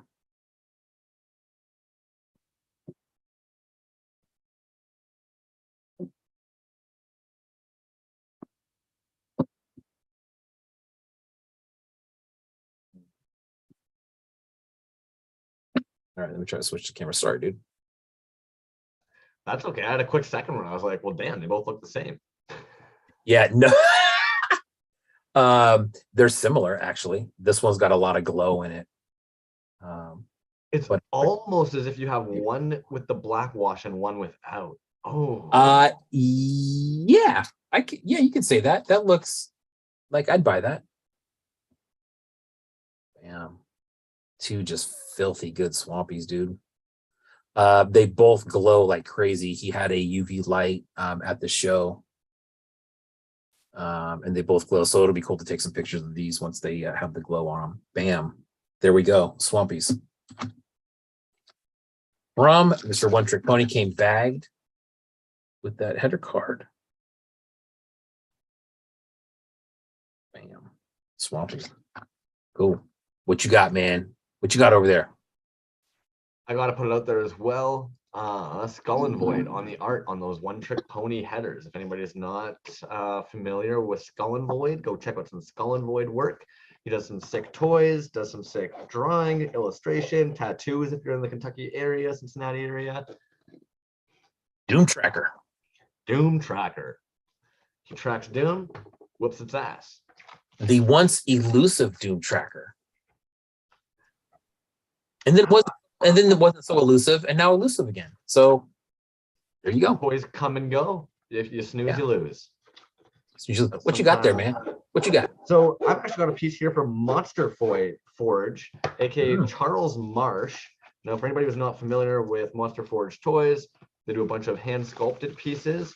They did several pieces back in the day for October Toys, which would have been like a collaboration group that was like being manufactured or produced by George Gasper and their team over at Double G. And then they had a bunch of different artists that would collaborate on that.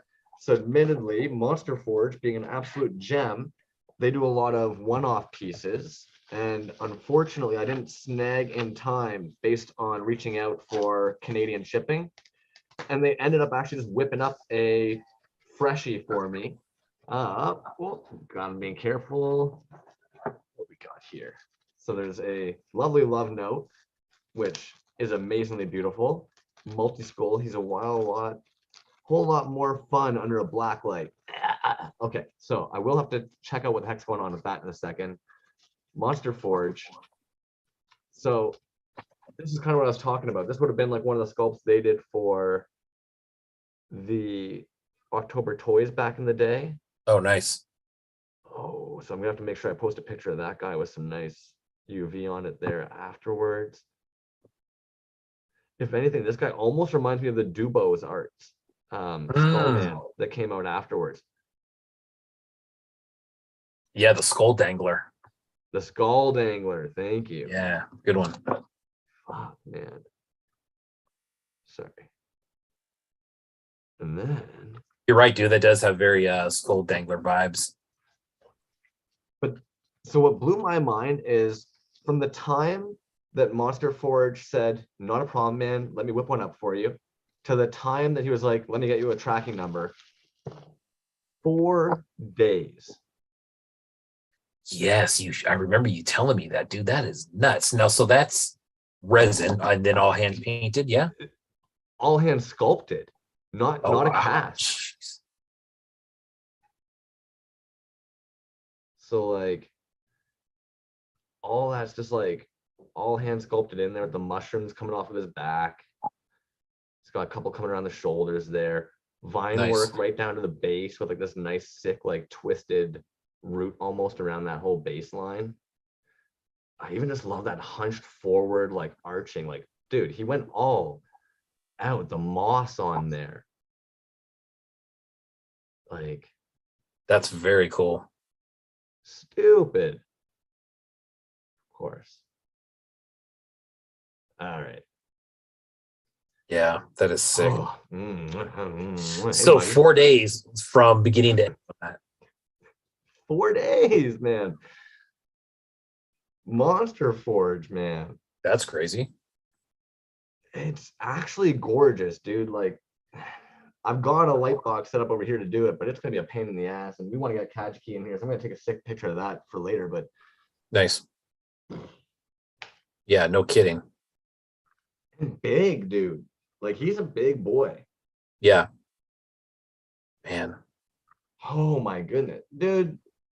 Lovely, beautiful work, and you're a beautiful person, man. Honestly, I really appreciate you doing that, homie. Like, thank you very much. Sincerely. Very cool. Great piece. Oh, Bust. best. You know what? Best in peace. Pikmin's Vinyls has some good busts too, some hand sculpted stuff. Also Flanagan Creations. So wait, female Flanagan? No. So you want to know why this swamp thing probably means so freaking much to me? Why is I that? had to place an order for one of those Flanagan Swamp Thing busts that everybody else gets to brag about way back in 2020. And I was told, I can't ship to Canada, man. The borders are all closed down. While I was receiving toys all over the globe at that point. So at this point, I have my own little swampy bust. It's different than everybody else's. It's handmade. And it was just done like that. Thank you very much, man. That just, you know. Yeah. Speaking of the female Flanagan, gonna be on the show in the next few weeks. Yeah, that's going to be awesome. And she's actually in Apocalyptico too. I'm sure we'll be looking at her piece next week, but I saw her name on the list. I'm like, oh, that's rad. Slime City Toys also on that lineup, I believe. So that'll be fun. We'll be talking with Slime City Toys at some point too. A Canadian. You know who else is a Canadian? Dr. Ease. You were aware. Oh, heck yeah. I made sure to reach out to him when I first landed in Toronto. I was hoping that he was actually close enough that we'd be able to maybe grab a little coffee or something. Yeah, he said that he was actually just, I believe, south of you. I believe so, a little bit. It's actually such a bummer. Angry Beast is no longer here. 8-Bit Mike is no longer here. And then I don't know who. Too tired now at this point. Yeah. Cambridge. Toxic Fumes Toys is in Cambridge. Hoodwink Toys is in London. So they're all like, they're so close, but still so far. Yeah, I hear you. Let's get Kajiki in. What's up? Let's get Kajiki in here. Kajiki Home Dog, if you've got that link, my friend, come on in here, my dude. We want to hang out with you. We want to see what you got, what you're doing, what you saying. Man, just outing all the Canadians tonight. You know what? I'm not even really a nationalistic person, so I don't really like to push the Canadian thing sometimes. But it actually does mean something to me, oddly, that Angry Beast puts on that online scraps show. It's fucking amazing. Lab Monkey #9 throws these Apocalyptico and the F is for Frankenstein online art shows. Fucking amazing. And it's just kind of like, sorry, if you guys want to reach out to somebody about how to do an online art show where the artists get all the funds, the Canadians are that way. Yeah, hit them up, right? I'm telling you though, dude, I saw the email that Lab 9 had sent out, dude, and I was just very like, here's the rules. Have a nice day. Right. And I've noticed from a lot of artists, like, that's almost like the preferred way. Like, tell me what you want me to do. Tell me when you want it by, if I want to be in this show. And then leave me alone. And that's pretty much what it was. Gotcha keys coming in the house. Yes, yes, yes.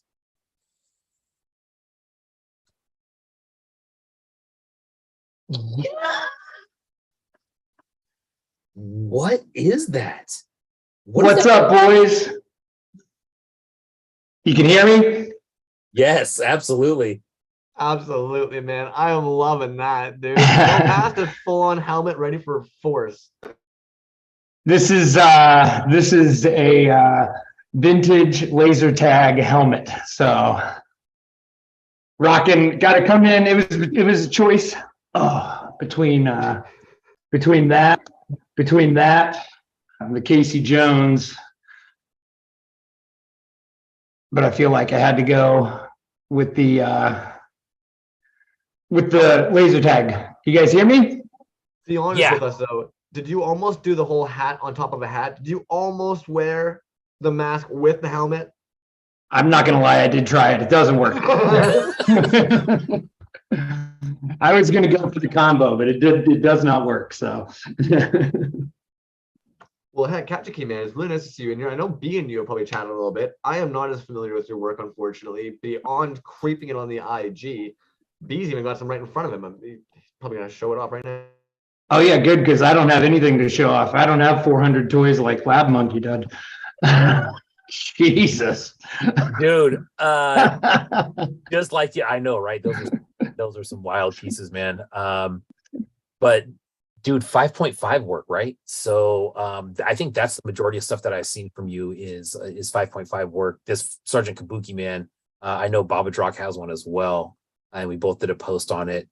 Really great story around this guy. Lots of original sculpt on this guy. 5.5, is that kind of your go-to? I think that's the only thing that I've seen, right? Have you just done 5? Yeah. No, I've basically stick with the 5.5 format. A big fan of the format, like the feel of the toy. You know, they're substantial. They got a great dynamic and perspective to the figure. But I have been venturing out. I don't want to stick with just 5.5, and I don't want to just kind of keep reusing the same He-Man parts over and over again, you know? So I've been trying to, with these most recent pieces I've been working on, unfortunately they have to be all kept secret. They're right over there, but for the apocalypse and everything. Yeah, that's kind of my preferred format. I have a 375 I've worked on, some of the little muscle style figures as well. But yeah, I like that format. Motu was always a big one for me as a kid. Funny enough, I think growing up I had mostly GI Joes of all things. But as I got older, my original He-Mans, and then have collected more since then, and have always had a fondness towards that. They're just so ridiculous, you know, the dimension, the stature, the whole thing. I love it. It's badass and comical at the same time. It is. That's what I was going to ask, man. If I mean, for me, you know, 5.5 obviously was the Motu stuff. So you answered that. That's big inspiration from Motu for you, right? For the 5.5s, it sounds like. Oh yeah, for sure. When I first started out, I also had an abundance of those figures around, and in various states of, you know, some stuff I picked up for cheap and that were half broken. So I was able to kind of jump in with that old Star Wars figures. And I don't collect a lot of the older toys, but I do have some. Yeah, there's also what I had handy, and kind of took it from there. Nice. Don't Twisted Tiger says the Power Glove Claw muscle figure. He said that. Yeah, the Power Glove Claw. That thing is awesome, dude. I actually have mine right here. I don't know if that's yeah, that's a great one, man. I forgot about that one. Yeah, very cool. I don't know if mine's focusing. Yeah, the Power Glove. I got a Freddy Claw too. I did. Oh, that's dope. This colorway I call Mint Bear Crunch. Nice. So how long have you been doing resin pieces, man? I want to say you're maybe within the last couple years? Yeah, so I got started in like 2019, but I was just kind of fucking around. I originally started wanting to get into toy making. Me and some buddies made a movie way back in the day. Actually made a lot of movies back in the day in high school, and the original impetus was all of our characters from these movies, or maybe not all of our characters, but you know, the main characters, and that never actually took off. I still have plans to do it, but other things took precedent. But I started getting into it 2019. Stayed pretty quiet doing stuff on my own, not really posting up a lot. And then 2021 into 21, yeah, when the Behind the Bootlegs B-movie show, that's what really kind of, I joined that show with the intention of like, all right, I gotta do something to get me, like kick me into gear and get some things released. I've been working on stuff, kind of fucking around, learning some things, trying out techniques. But yeah, that was the one and then the Kabukiman came from that. What really did it, I'm an art school kid in a sense, so having a deadline kind of helps give me light the fire, get me going. So that's what really helped get things started for me, and then I just kind of kept building that momentum from there. You know, that first Kabukiman release for that show, I only made 3 figures. I was super nervous that they wouldn't sell at all, you know, like that it would just fall flat. It did really well. I was really surprised by that. That really helped keep me, and keep those me ones wanting to do sold, it. and then you made a smaller run, right? And I did another run. I did actually a little bigger run. I mean, I haven't done big runs of anything, but I did a bigger run, sold those too. And then that's the one that Lloyd Kaufman's hands, the owner, creator, producer, Troma, and also the creator and writer of the Kabukiman movie. And you know, the story there, one of his handlers, his Texas handler, got a hold of the toy. He liked it. He bought one. He shows it off to Lloyd Kaufman. Kaufman loves it. Then he wants to do a licensing deal with me. They were wanting me to, you know, make them a bunch of them, and they could sell them and offer me a license, but there was no way that I could ever do that. So with that licensing offer was also a sort of cease and desist on the intellectual property of Troma. So obviously I can't make them anymore. I've thought about maybe changing it, repainting it, doing a different color, and releasing it as illegal Kabuki dude. But for the time being, I haven't been making them. My only real regret from that whole thing is that they didn't send me a cease and desist on paper. I got it through Instagram, because if I had it on paper, it'd be hung up on that wall right over there.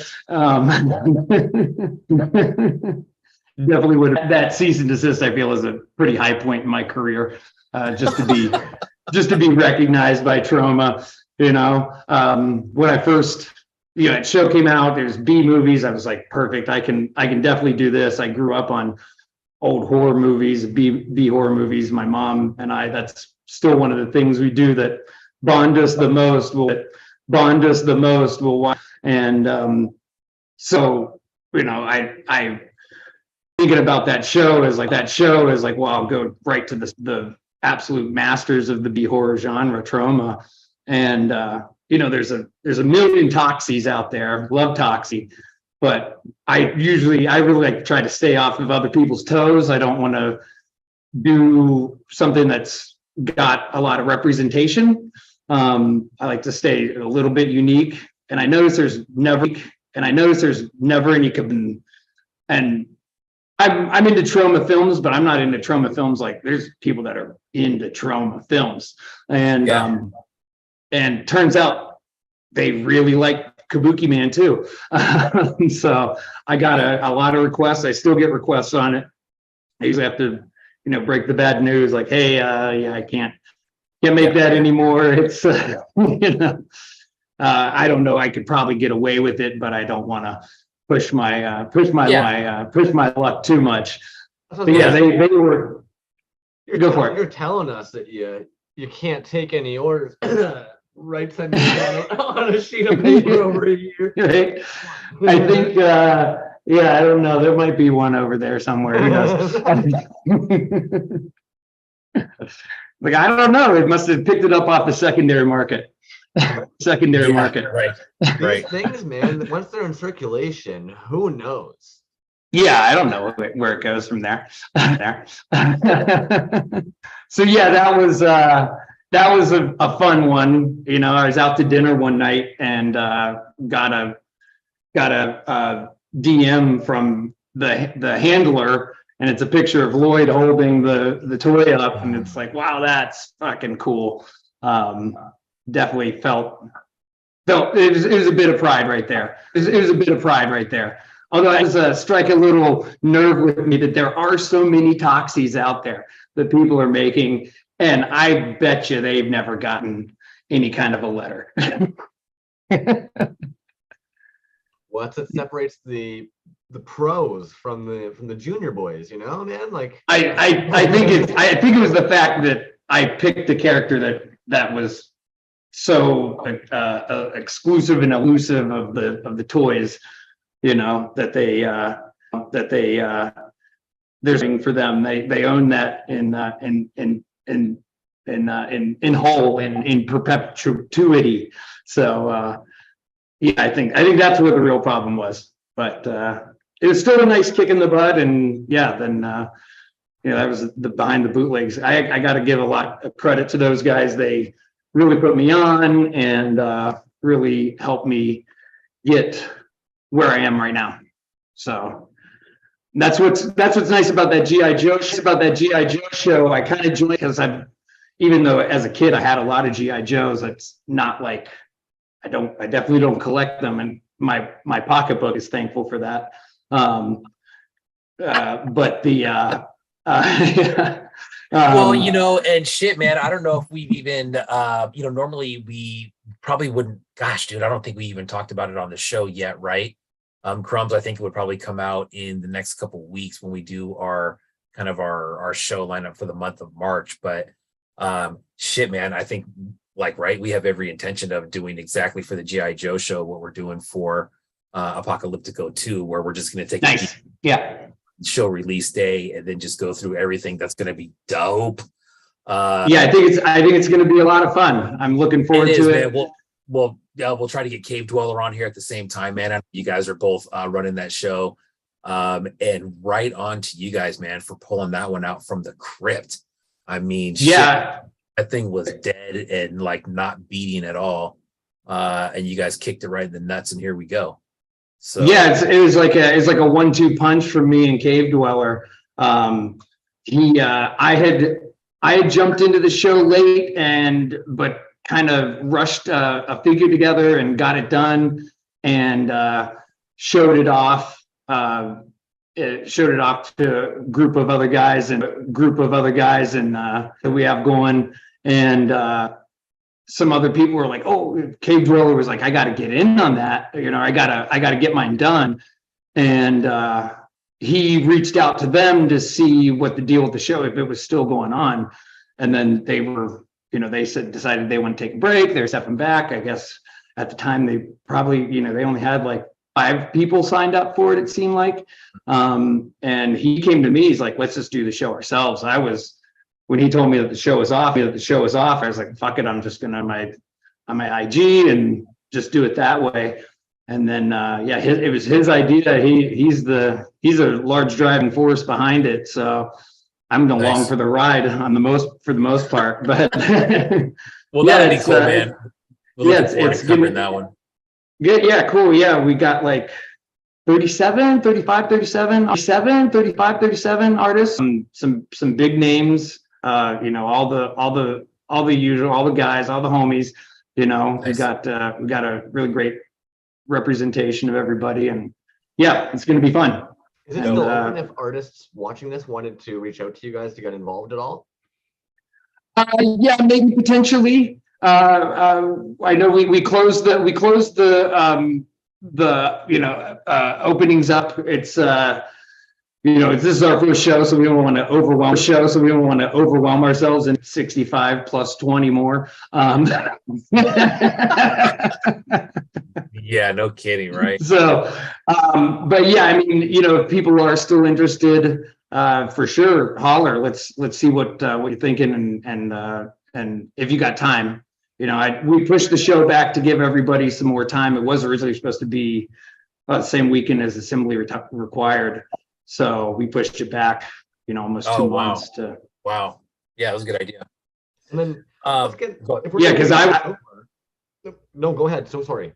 Oh, I was just gonna say I finished my figure up like with 2 weeks to go before the show, and that's when we found out like, oh, it's not going on. So gotcha. Yeah, and they were gracious enough to hand the show over to us, and nice. Yeah, we took it from there. So outside of the show, what you brewing over there? Like what you working on? What is like the main thing that you have taking your focus at this time?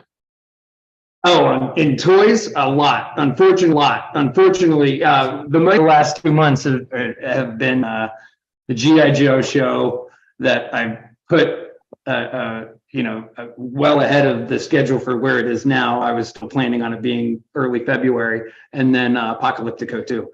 But I just finished those toys up, and yeah, I got a couple other things that are like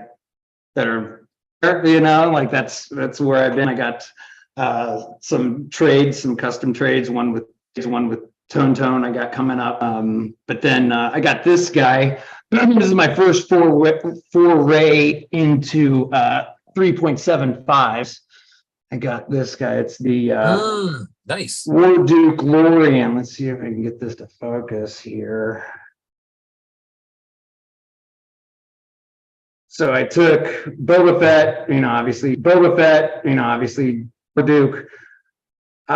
This is the figure that actually got me and Lab Monkey talking more, because he posted up his War Darth, and I had started working on this guy, and I saw his he was teasing the War Darth stuff, and I picked it out immediately. I saw the details. I was like, "Are you doing a Darth Vader War Duke mashup?" And he's like, "Yeah, totally." I was like, "Oh, bro, I'm working on it. I don't want it to seem like I'm ripping you off here." And he seemed to love the idea. It's like I said, I hate stepping on toes. I'm not trying to be like, "Oh, I took this guy's idea and I did it." And so yeah, he was totally cool about it. So I went ahead and pushed forward, because I thought at the time I was gonna have to scrap the whole thing. But this is as far along as this has gotten. I still don't have it painted. It's still just in the prototype phase. But then what I got this crazy guy that I posted up a while back. And it's like oh, that is sick.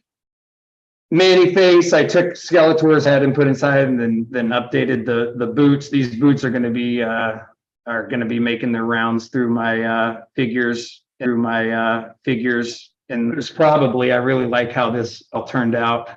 And I got these. I already casted up a bunch of bodies. I don't have the arms done yet. What I had of the arms I didn't like. I got doing some more UV. Well, starting to do UV and glow in the dark stuff. So I got guys like this. Oh, nice. This fucker's nuclear. Wow. Glowing. Yeah, this thing is intense. I don't think I can get these to show up in the. I started doing this with the black, and then it glows inside, but it doesn't show up on the camera so well. I got some different versions of these in different colors. It almost looks like swamp sludge guts inside. Nice. With those I wanted to do some figures that I could do more kind of artsy stuff with, artsy pores and things. A lot of the stuff pop culture mashups, the Kabukiman, the Danzig, the Dread, which are, you have something that you're trying to go for. So deviating from that look, just, it doesn't make the reference as well. So I wanted to try to do some stuff that I could, do some more swirl pulls, pores, and UV and all that kind of stuff. So he's a chunky boy for sure. You could stop a mugger with this thing. It's got some heft to it. I got those two muscles. I actually have a 4-pack that I'm working on with that. That's going to be one of the first references back to our old movies, which is that's actually comes from, which by the way is not the proper pronunciation of the word, the Japanese word. I believe it's kageki or kageki, but we Anglified it a long time ago. So back in high school, me and my buddies used to, I grew up in the country in West Virginia. So we in high school, we don't have a whole lot to do. It's either get in trouble, play video games, and we were all pretty creative kids and had a lot of energy. So we started making these movies in high school, and just shooting them on VHS and making copies for our friends. And it kind of got to be a little thing, like people around the school were getting the tape, and we weren't popular by any stretch, but we'd have people come up to us and say lines from our stupid little movies. A lot of them were just 10-minute little dumb things. But then we started making longer and longer movies, and towards it at the end of, after high school, then we started doing like actual, I mean, they're feature-length films. They're barely watchable, but they're, an hour and a half, 2-hour films. And all the movies all under the name of Kajiki. There's Kung Fu Salad, Flying Dragon, The Secret Confessions of Mr. Sly. We got these ridiculous names in the movies where everything's just the tropes of the time, like everything that we grew up with, video games, comic books, all barbarian movies, all these things, kung fu fighting movies, basically movies. Basically, if you ever, it's very similar, but we did it, 20 years before they did. This is all 97, 98, 99. And we actually have one of the last movies I actually have up on YouTube. But some of the characters from that's things I want to start incorporating into the toys, since that was the whole reason I started looking into the toy making thing. So that's on the docket. Yeah, and I kind of want to, after the G.I. Joe show, I definitely need to take a break from shows, because while they're great to have a due date and have a topic, it makes it so I have other stuff that then gets pushed to the side. I've got a Jack Burton figure I've been working on for years now that I really want to get done. Yeah, so I got things, but so a little while ago you were talking about when you and Lab 9 were kind of sort of working on something similar, and you were talking about originality. Dude, I think my favorite piece that you've done is that Whammy, right? Yeah, the Whammy. Dude, I have never seen anybody else do that, and I love that freaking show growing up, man. That was one of my all-time favorite. That and like Price is Right, and maybe give me a little Card Sharks or something like that. Right, Hollywood Squares. I loved Hollywood Squares. Yeah, Jim J. Bullock for the block. Right. Yeah, circle gets the square. Circle gets Shadow the square. Shadow Stevens down in the corner, right?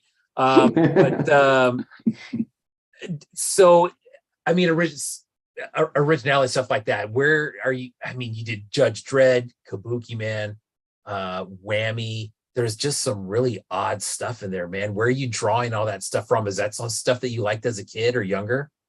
Oh yeah. I mean, obviously, like I said, trauma movies, yes. Judge Dredd, love Judge Dredd, but really, my one buddy back home is mega into Judge Dredd, and that was where that idea mostly came from. He had drawn up a little like fakey card back with a figure in it, and I was like, oh shit, that's perfect. There was a He-Man Judge Dredd, and I was like, well, and Danzig. I love Danzig. Yes. The first 3 Danzig albums are amazing.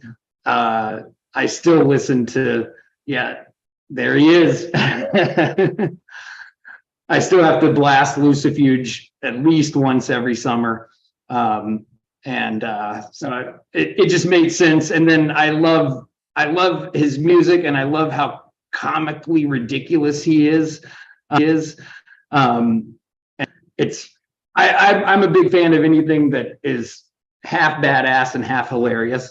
So that's Danzig in a nutshell right there. So when they did that music show, another Behind the Bootleg show, they did the music icons. I was like, oh, I'll do Danzig. And then I was like, oh, I should do old man Danzig with the gigantic foreheads, because that's just, I felt like such iconic Danzig that you can't escape as much as you might want to. That one in that one in the video where he gets knocked out, you know. That is great. So yeah, with that, I hand sculpted that Danzig skull belt buckle in the pants. Obviously, the rest is pretty much just a He-Man.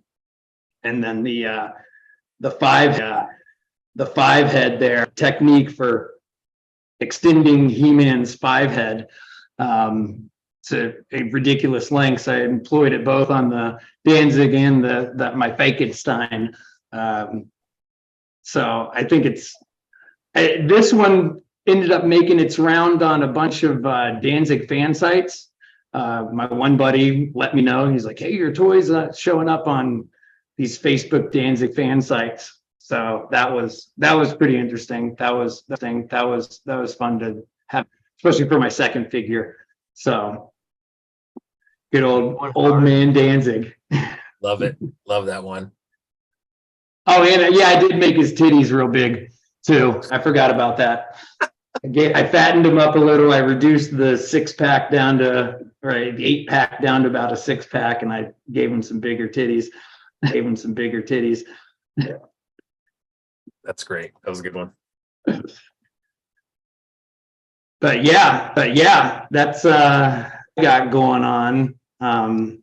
Dude, you said you told me you got a giveaway. You want to do a giveaway? Oh, we could do a giveaway. I also got a couple of boxes to open up too. What do you want to do first? What should we do first? Like I said, I ain't got 400 damn toys to show off. So, well, get out of here then. Get out of here then. You're no longer welcome. That was a crap. Oh my God. So that's what I'm saying, right, dude? And it's just like one app, and it's just like casually sitting around, like, oh yeah, then I did. Yeah.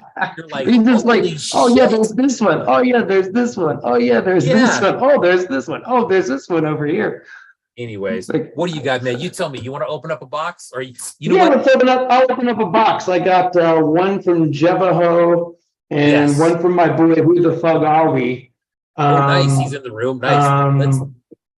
Let's do that Jevaho box. Let's do that Jevaho box. I will admit I already opened this because it's Jevaho. How could I not? You have to, right? Yeah. But I picked up the Hillaby Chase figure. Nice. This is the yellow. Jeez. Nice grab, dude. Yes. Yeah, this one's sick. His 5.5 work is off the hook, man. It's out of control. So this is one of the first guys I found that, of course, when I first started getting into this, I started looking up the other 5.5 guys, coming across them. And the first guys I find are guys like Jevaho, Frankenlander, Pop Prolific, and I'm like, fuck. Like, oh my God, these guys are killing it. Heavyweights right there. Holy. Yeah, I mean these are like some of the first 5 that came in. It was just brutal, but made me want to do as good as I could. These guys, I mean, this work is outstanding. It's all separate cast. Everything is actually pegged in. Comes with the microphone. Yeah, man. Sick. This is my first one. Getting his figures is so hard. You got to be quick on that claim. Yeah, man. He's got the. Yeah. Go ahead. The card art. The card art. I love this. All these little bees are hand painted on here. Oh wow. Yeah, so it's a custom card art, obviously, for the figure with punch and everything. It's beautiful. Yeah. Beautiful work. Very beautiful nice, work. Man. His lines of figures are really sick too, man. He's got that one Aztec line going right now. Oh yeah, which is wild. awesome. Yeah, he's Wild. The headdresses and everything on those things. yes, Out of control. those are nuts. Boom. Java. Wow, it's a great And piece. then, yeah, let's I get my guy. Who the fuck are we? He hooked me up. I got a hell of a box from him. Let's see. Let's get into it. I'll pull out all the little extra goodies first. I'm kind of curious. Get So them out of is the who way. the fuck are we? Are you guys in the same town at all, or you guys have just met through the toy scene? I just met through the toy scene, honestly, and I really like what he does. He's got the UV glow on point. He kills it on that. And then he does a lot of like horror stuff, so that speaks to my my inner horror love it. Okay, here's the first one I got out. So I picked up one of these from this Nosferatu 2099. Oh yes, okay. Yeah, great card art. He does all this artwork. Fantastic artist.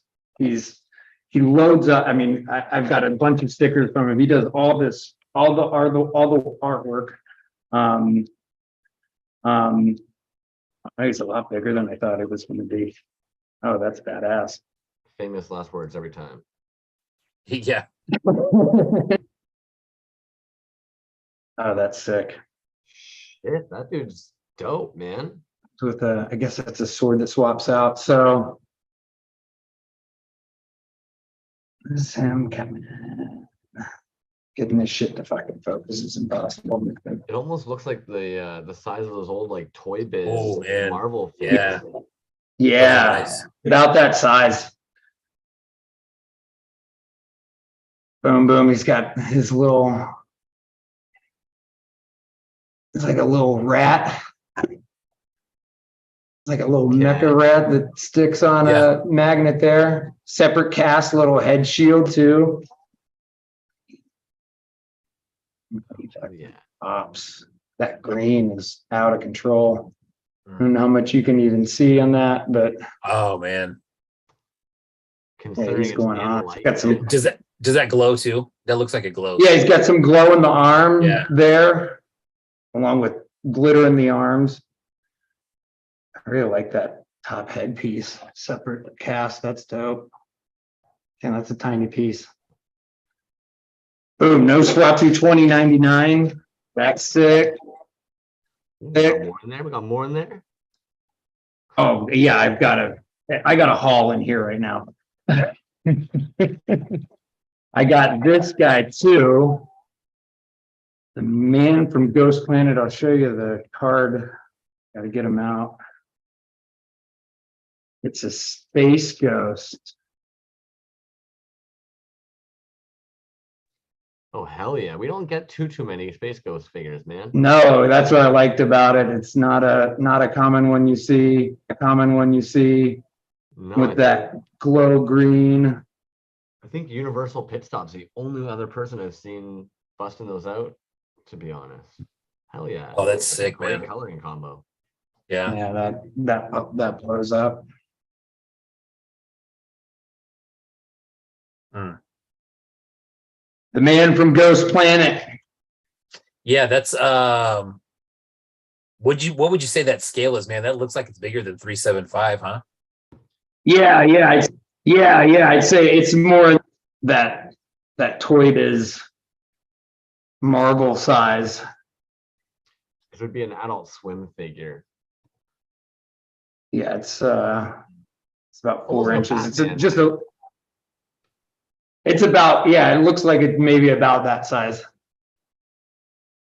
There's Batman's, the animated series. And then this is the one I really was looking forward to. I picked up one of his nugget fires. So I'm usually not that crazy about all the nugget stuff. I loved the nuggets as a kid.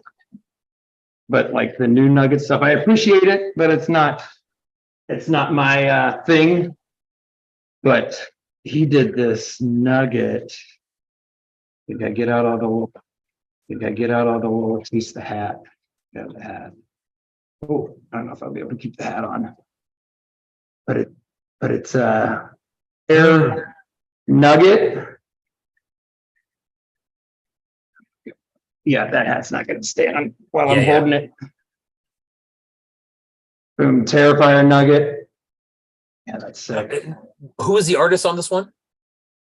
This is Who the Fug Are We?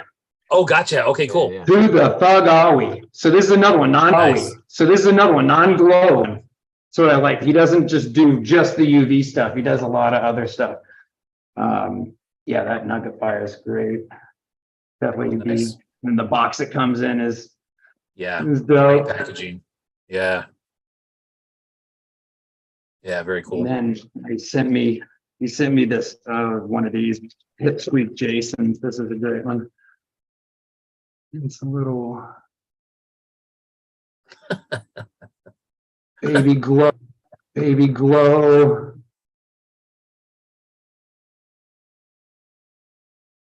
It's got Over his head. Yeah, cool. nice, kind of cool. Peace out. Little movable legs and everything too here. Oh, wow. That's cool. Yeah, that looks good.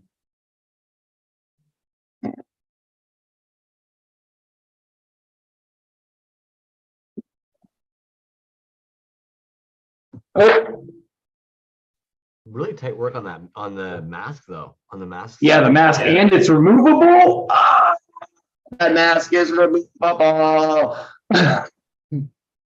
Nice. That's Oh, yeah, sick. that is cool. That's sick. Yeah, it's a little elastic bands on the mask too. Nice. Yeah, that's dope. He also, he threw in a ton of stuff. He threw in an animation. This Oh, is his work here. Yeah, he does animation. He threw in a bunch of little, your dad's this bad is dope. Oh, that's dope. That's sick. Yeah, that's sick. Got a roach clip too. Nice. I haven't seen that one yet. Right? That's pretty funny. Yeah, a bunch of stickers. He does fantastic artwork. If you're not following him, he's going to be in the G.I. Joe show too. He's joined up. Oh boy. Yeah, Oh, I was that's- just gonna say 454 followers currently. Yeah, let's get those numbers up. Let's pump those numbers up, boys. I like that sticker. That's nice. Yeah. It kills it on a bogus. Bogus. So much good shit in here. Boom. Yeah, that's my boxes. That's awesome, man. Nice haul. Boxes. Oh, Yeah, not bad. Yeah, my boy hooked me up here. So that was dope. I finally got my hand on a Jevaho. That was a while in the making. I kept trying to jump in on all those and That's got to nice, be lightning man. fast. Yeah, he's an interesting guy. I would love to get that dude on the show. We've talked a few times, man. That guy has got he's super talented. You know, there's a lot of information on him out there if you just dig a little bit. He's done quite a few interviews and been in some little publications and articles here and there. Yeah. I listened to his Toys on Tap not too long ago.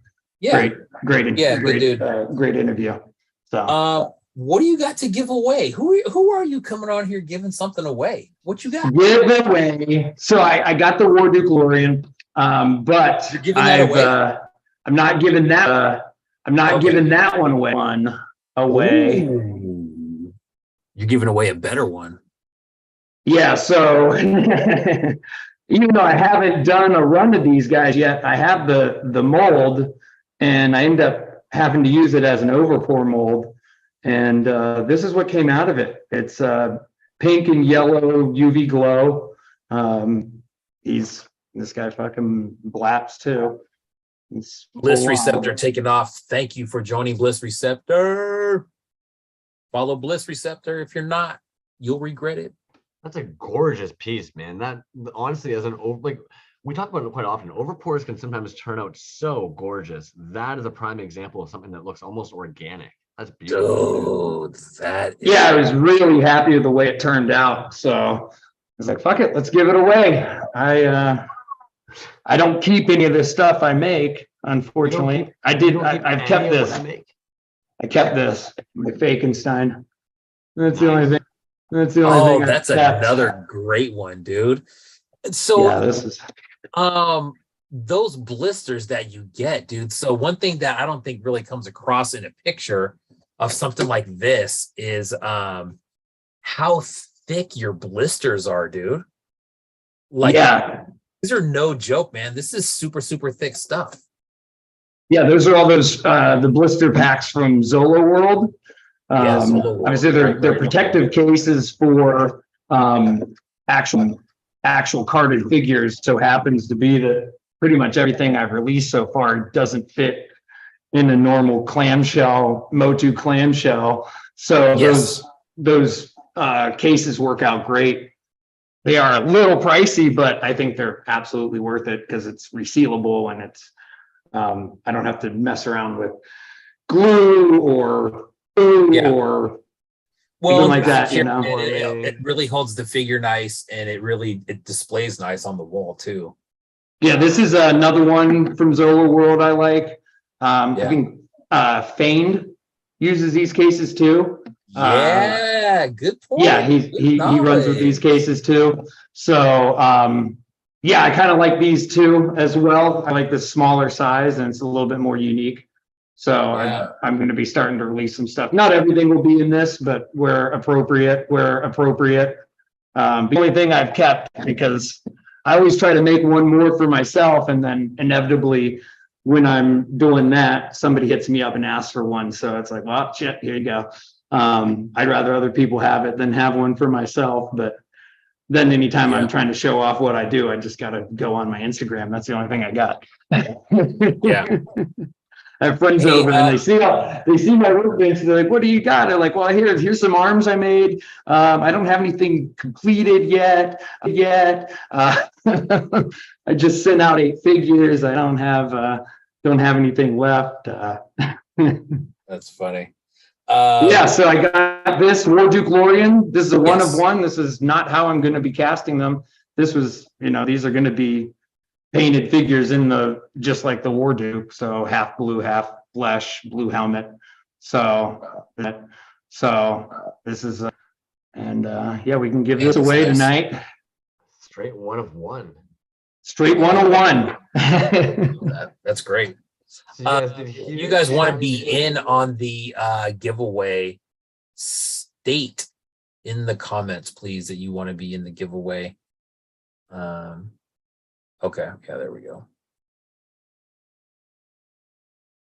A decent delay tonight, huh, Crumbs? Ooh, it's good. Yeah. All right. I will keep it up there for a little while for you guys. I'm trying to make sure if anybody got missed, please chime in. If you're hanging out and you're not having access to chime in on YouTube, that sucks. So the 3.7, the 3.75, man, is that something you're going to start doing a little bit more of, or it's just kind of getting familiar with it? Well, first off, I'm on that wheel, so take me off. I a little bit. Man, that's a hard format. Everything's so small. I mean, I definitely challenge myself, with the Power Glove claw. I, sculpted in the little buttons and everything. But it's something I'll probably hit every once in a while, but I want to have a good idea for it. I don't want to just do another Boba Fett. Just do something like that. So doing more Ash style. I've been doing a lot more of that with these last few figures I've done, and really just kind of branching out beyond even what it seems like a lot of times certain, it's like you stay within these bounds of these toys. So these toys. Like I recently got into the G.I. Joe Sigma 6, not to collect, but because they're a crazy, and then their body parts are great. And when you take certain hands off, they can make a figure look really, really wild. Like the Whammy, that the head for the Whammy is a Blanca from Loyal Subjects. Oh yeah. The little boxed figures. Those little figures. I came across one in the wild, and I wouldn't have picked it up. It's not like I'm big on video game toys or a lot of that like pop collectible kind of stuff, but came across it in the wild, and I was like, holy shit, I can use these parts. Like, they're the right. Maybe some parts might be a little bit bigger, but that little bigger exaggeration makes things look even cooler, in my opinion. And that's where that, which was most of the impetus behind the Whammy, because I looked at the head, I was like, what could I do with this? And then it's like, oh, a Whammy. Nice. Because that is always the best part of the entire show, was that. Oh, for sure, dude. They absolutely 100%. Look at all those names, man. We ready to spin that bad boy? I know. Folks, there are some killer names on there. Recollection Toys. What is up, dude? I don't know if you guys saw that porcelain gold C3PO. Oh, God. No. That shit is ridiculous. Oh, that was wild. That is next level. That's one I'm truly looking forward to having on the show at some point. Porcelain work, dude. Holy smokes.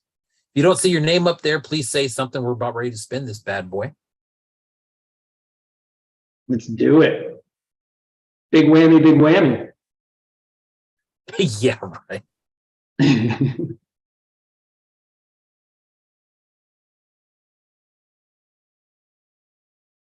Johnny Marbles. Johnny Marbles. A loyal watcher. Attaboy. Nice. Marbs. Nice. So holler at me, Johnny Marbles. I'll get your address and good shit for you. Gosh. Now, did you say that glows? It does not have glow in dark. It's just UV. Okay. UV. Just UV. Okay. Yeah. Yeah, just UV. I use the 326, which is a little slow for the glow in the dark. It all tends to fall to the bottom of the mold. So. Yeah. Nice, man. It's like some strawberry lemonade going on right there, dude. That is so nice. Yeah, it's really nice. It's a pink and yellow swirl. She goes. So congratulations, Johnny Marbles. Nice.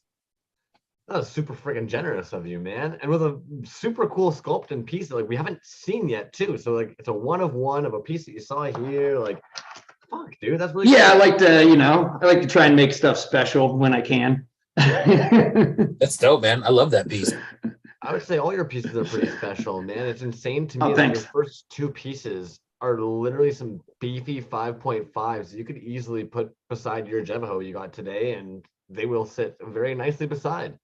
Thank you. I feel like I've mostly been riding on the shoulders of giants out here, trying to find my way along. But me and some other guys, we've been, I started up this group, Pot Like Toy Club, and we're a bunch of, it's been pretty quiet lately because I've been working on fucking Apocalyptico and the G.I. Joe show. I've been putting every moment I've had free into that. I have a Discord going on, and we all share tips and tricks and figure things out together. And it's been really great. It's been cool. I love this community, love the people, always want to give back, and, Nice. Man. The Discord group definitely sounds like a good thing. Yeah. I'm sure, is it open for people who make toys to reach out to you if they want to be a part of your Discord group when it's up and kind of flowing again? Oh yeah, absolutely. The Discord's still going. It's the Instagram is the thing that's kind of fallen to the backside. But the Discord's going. Obviously, like any Discord, it started off with a lot of frenzy. Now it's slowed down a bit, but there's all the information still on there, and we still. Somebody just got their first pot set up a couple days ago, and we're super psyched on it, and it's all just artists, and it's great. I love this community. It's a great creative community. It's not too much of a cool kids club. Everybody's kind of, there's obviously a few out there, but most 99% of everybody that I've come across in the scene has been super open, super appreciative, and super supportive of each other and everything we're doing, And it's been great. I love it here. It seems to be the backbone of the community. You're doing that, man. I know it's a very similar story. It's a common thread with everybody. So it's nice to know that that's not just something that I experienced, but that we all get to share in, and yeah, nothing better than seeing your homie bust up a fucking rad piece, like. I don't have a large collection. I don't have a large collection of pieces, but Bobadrock's probably the one I got the most of. And he just kills it. Does so many good things. He cranks. I think that's the one thing I do want to maybe lean on the 375s a little more, because I feel like they can go quicker. The 5.5. Well, one, it takes a lot of material, a lot of silicone, a lot of resin to pour those things, and definitely takes me a little longer to get stuff out. But I will definitely keep rocking that style too. Well, we're looking forward to Apocalyptico too. I know that much. Yes, very much looking forward to your piece there. Dude, we need to have you back on probably at the end of next month when G.I. Joe comes around.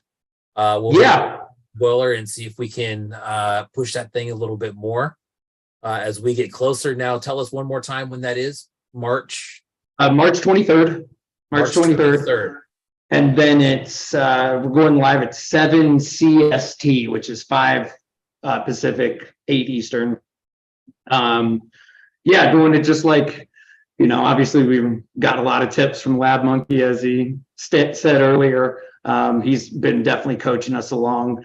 And it was that F is Frankenstein show. That was probably the most fun, evening on Instagram ever had. That was wild. Posts are flying around. Everybody's liking, commenting. It was, it was hard to do anything but that. There's so much activity. It was fun. And then you guys covering the show and everything. It was a good time. So definitely looking forward to that with both Apocalyptico and the G.I. Joe show and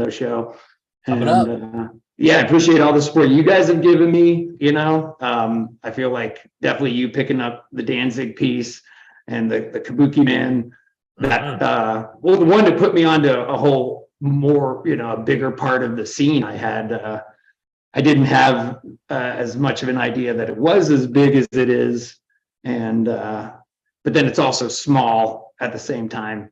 A lot of us have gotten to know each other, at least chat a bit, share some things. Maybe we both like Waylon Jennings, or maybe, Seinfeld means a lot. That's what I'm talking about. I told Crumbs, I said, what I fucking love about Kajiki, besides he's a fucking fantastic artist, dude, is that you and I like a lot of the same random ass stuff, dude. Oh yeah. Yeah, I'm a firm believer that 10% of everything is good. So there's great shit out there, and in every genre, every nip, every cranny. That there's at least one fellow Waylon fan out here, one fellow outlaw country fan, that warms my little country boy heart. Nice. Cool, man. Well, thank you again for coming on, man. I really appreciate you making time to come on, hang out with us, talk about what's coming up. And like I said, dude, you guys tune into the G.I. Joe show next month. We will be covering it heavily. I'm sure you'll see posts probably after Apocalyptico 2 wraps up next week. We're going to probably start, doing the advertising more, pushing it about 2 weeks before the show. So nice. Be a little break in between, but got a great lineup of artists, got some heavy hitters in there, got some new guys, got some, people that, it's their first show, and I'm super happy to be able to kind of return. Feel like the show avenue is a good way to kind of start getting some momentum. You're just kind of incidentally wrapped in with all this other stuff that's going on. So it is real exposure, not just this fake, do it for the exposure thing. Yeah. It's actually real exposure. And get you into contact with people that maybe you were afraid to approach, or you didn't feel like they are actually approachable. When these shows start and there's these group chats, a lot of stuff starts happening in these, and it's great. It's great conversations, good way to start building a relationship with other artists. And I've had a wonderful time doing those. And so it feels really great to be able to kind of return that favor in a small part to the Yeah, absolutely, man. Crumbs? Hey, man. It's been an absolute pleasure, man. Thank you so much for coming in, for chatting to us about toys, the fucking giveaway, showing us your toys. It's been For a sure. blast, man. We're gonna be talking to you soon. Try to have a good Excellent. Yeah. You guys have a good one. Boom. You caught me off guard on that one. Just a little bit sooner than I thought. I normally don't talk about this, but I'll be honest, I'm rocking on like 2 hours of sleep. I put in the same work day as the rest of the crew. I haven't eaten, and I feel like I'm gonna puke, dog. Let's get some toys going. Woo! I was a little quiet on that last one because I was a little afraid if I opened my mouth. What you got? Oh. Do you need to go eat something? We got this. Toys. Isn't it funny when we said that we were going to try to hit 2 hours? Like, what the fuck were we thinking? Okay, let's get right into it, man. So I saw my man Strafe 7 bounced out a little bit earlier, which is fine. I'll let him know where he can find his piece. So I think Carolina Cool Cat, if he's still around, let's get into his pieces real quick. I got those, and I actually have one more one-trick piece to show. But don't forget about this baddie right here, right? Ordinary Toys giveaway. That thing's insane. And you know what? Ordinary Toys, congratulations, man. I saw that you actually had a couple of those up on your page as well that are flying out of there. Dude, like, you're stupidly fucking good. Look at that. There was a couple of these for sale? Is that what you said? He has a couple of those on his page that look a little bit different like that. Okay. I do have one of these, but it was one that he showed a couple of weeks ago. I'll probably show it next week or the week after. Next week's going to be heavily up APOC 2. But we're going to be giving this away here shortly. So, bam, you know the rules. Okay. What you got? Carolina Cool Cat. Okay. This is that anchor fist that he showed where he used the like he said that he got the idea for the pour from that Healy made piece that went to Decon, and then he got the paint idea from watching Resin Blood. So let's just I'll just put on the other camera and I'll just start loading them up there, buddy. We'll do that. How about that? Carolina Cool Cat. These were all assembly required pickups. Anchor fist.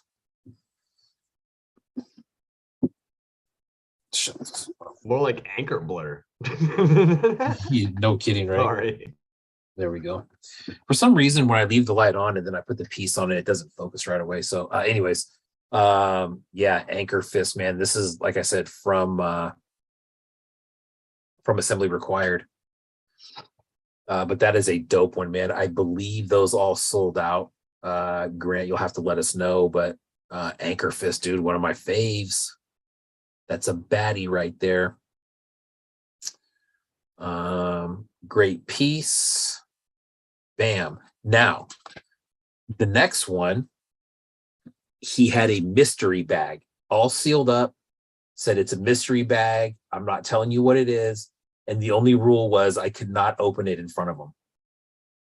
So I opened it that night, and here's what that was. Doggy.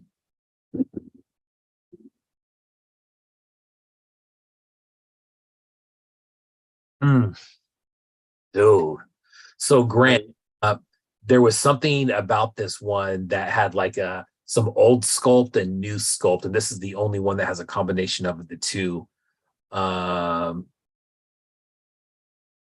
it's sold out of all the anchor fists, so that's awesome.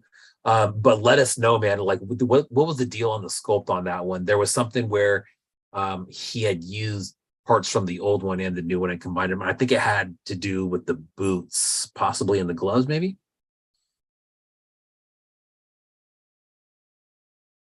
Yeah, dude, that one is so sick.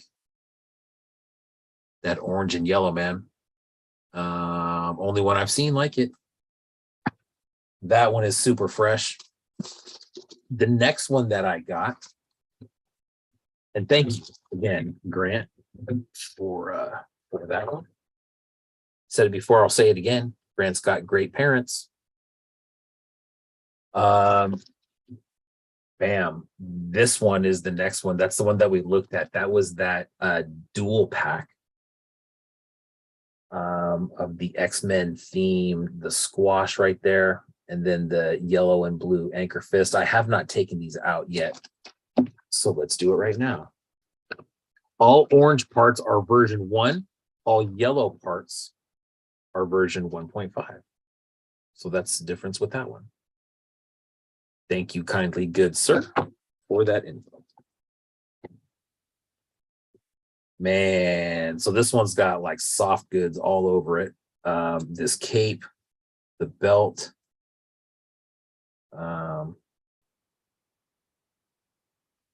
It's got this little vial of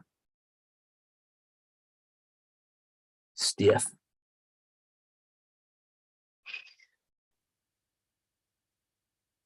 So sick, man. And if you remember, oh, that focused there for a minute. Yeah, there we go. If you remember on the last show, or when we had him as a guest right before AR, he said that was the only one where he's actually painted eyeballs inside that piece. So super sick. Let's actually put that on the other screen right quick. And these were a edition of 5.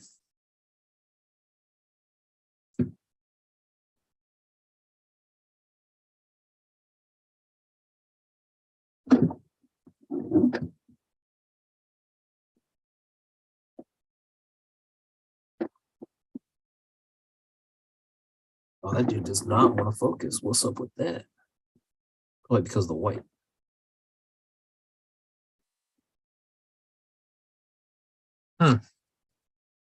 Your Jedi skills just aren't there yet, man, unfortunately. Dude, yeah, you know what, man? I think it's I don't know if it's because of the white lab coat or what.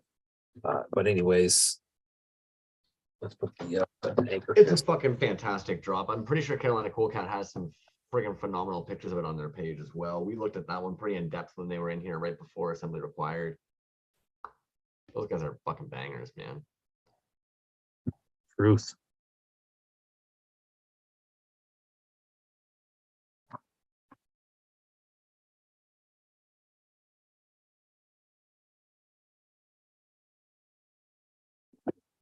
Funny as hell.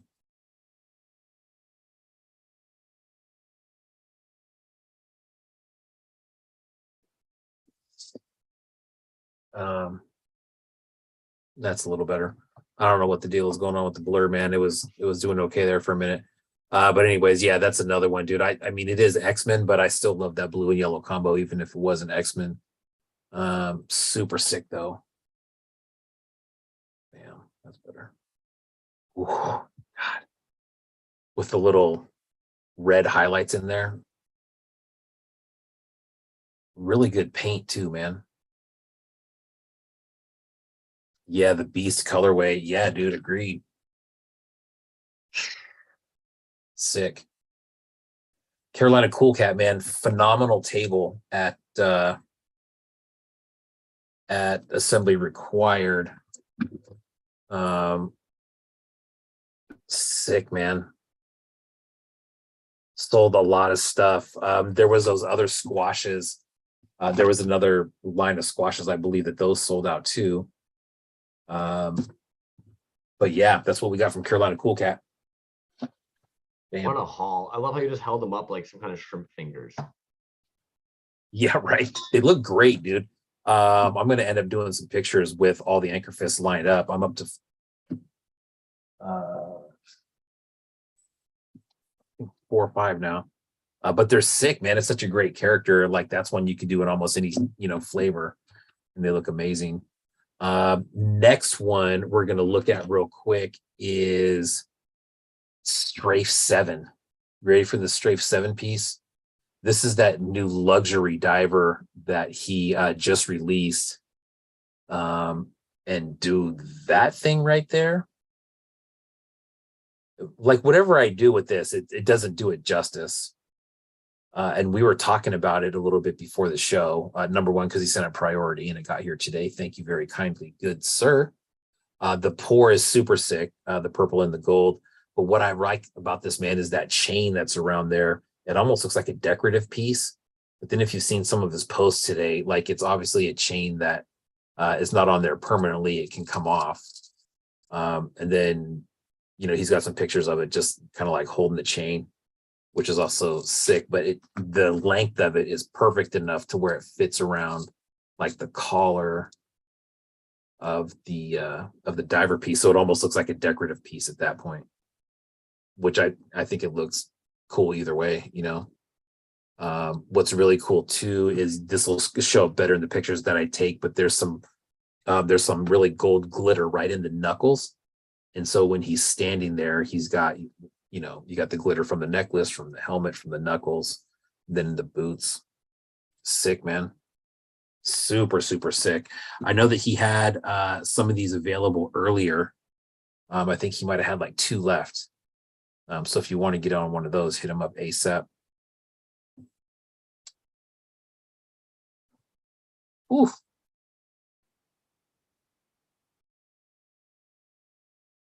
Sick, man. I think I've told you before, dude, I am not a huge fan of the purple and yellow. But then when it's like loaded up with, kind of royally like that, it's not so bad. Love it. Strafe 7. No, it's a gorgeous piece, man. Beautiful piece. Yeah. Absolutely. And I like Oops. that chain too. Like you said, it's kind of like he was like going exploring, he's grabbed it, or he could be wearing it. Yeah, exactly. Let me switch cameras real quick. Bam. And then the last thing I got, dude, I actually forgot that I had this real quick. Is this. Now, you may know more about this piece than I do. So maybe I should let you kind of take it away. This is a one-trick pony piece. He Mondo, Bat Mondo, Iron Mondo. Now this was a collab with Dreamcastle. With Dreamcastle Studios, yeah. So Dreamcastle Studios and One Trick Pony did that collaboration December 2020. I believe it was a wave of 10. Yeah, the reality is basically like that 4-up doesn't technically exist really. It might during what's known as the Blue Harvest period, which is basically when a bunch of people were like casting up bootlegs based off of things that were supposed to get released but were never released. And it's usually in like this blue prototype blue that essentially did trick some people. Barry Oboba, if you're in the room, you're probably gonna be able to correct me. So what's really cool with that 4-up, for my opinion personally, is that that's actually from the canceled Bespin line that was supposed to be done. And there would have been like the little micro machine guys. And the 4-ups, of course, most of you would know it's easier to sculpt at that large scale and then shrink down to the smaller later. So with that guy there, when you actually go looking into that Bespin Boba Fett from the 4-up, you're going to basically find that there's actually like the person who has the paint up, the person who has the prototype casting pre-paint up, and then somebody who's got the tiny little miniature. What I find really cool about this particular piece is if you look into where Dreamcastle Studios is and One Trick Pony, and you just, do some bro science, so to say, the painter at the time didn't actually like using agitate. They liked using a different material. And so they actually refused the first paint app copy that got given to them to put the paint on. And so the reality is that there's like a there's a really cool 4-up that you wouldn't be able to otherwise acquire potentially, with 3 fucking cool heads that work with puns, which, let's be honest, man, bootleg world's all about those puns. Get it in ya. I think it's a fucking rad as hell piece. There's like, it's almost hard to talk about how much that piece is actually dope as shit. Like, unfortunately, like, if you're right up that alley of like the history of like what's going on with these toys and how rare that piece might actually be and how beautiful it is that it comes from Cincinnati, where the, you know. Yep. And you had told me that story about that piece a while ago, dude, and I was super stoked to have them. And from what you said, dude, when they were first released, like hardly sold any, right? I don't want to almost embarrass One Trick about it, but it's almost one. Okay, any artist out there, maybe in my opinion, I would say, like, remind yourself of this, because a lot of people have no idea that piece is available. You have one, I have one, Titty Bean has one. I don't know who else has one. It's a sick fucking piece, in my opinion, that deserves like a recognition if you like it and if you get it. Yeah. And if it resonates with you, I suppose. But and that was and I snagged that one at Assembly Required, man. I hope other people out got them. I really hope they did. Anyways, man, we came to that time, bro. I think you're about ready to fall over there. what do you got over there? What you got over there? I don't have anything. I just have the giveaway left. We got that giveaway. I've got this weird box over here. Oh, yes. Okay. Yeah. We'll make everybody have to sit through while I open that real quick. No, that's fine. So let me tell everybody what this was real quick. Please do. Yeah, this was a box that I think I said it on the show before. I was having a hell of a time getting Crumbs's address, but other people had it and had reached out to me and said, "Hey, I have his address. If I give you his address, you have to send him something." Okay, no problem. So then all of a sudden your address starts pouring in, right, from all around the world. And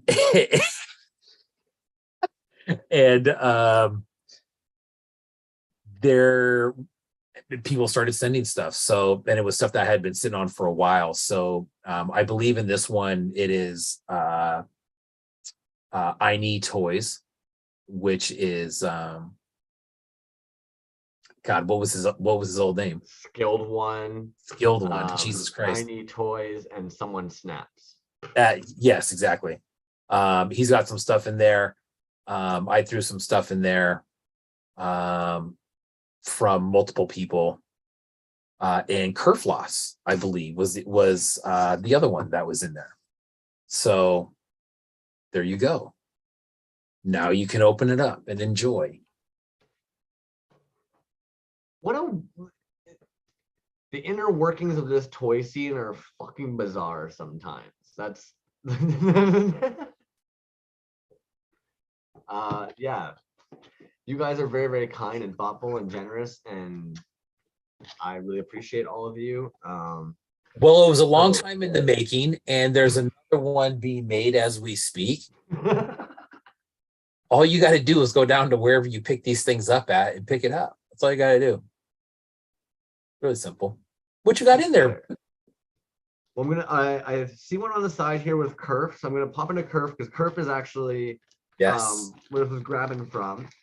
So personally, I'm a huge fan of the Gators. Back to how, like, I don't know, I'm a weirdo. You guys are all obsessed with that number 2 figure. I'm obsessed with the fact that this Gator comes from a party pack for Kerfloss's daughter. I believe it was her 10th birthday, maybe 13th. I don't know now. Correct. It'd be too weird if I did know.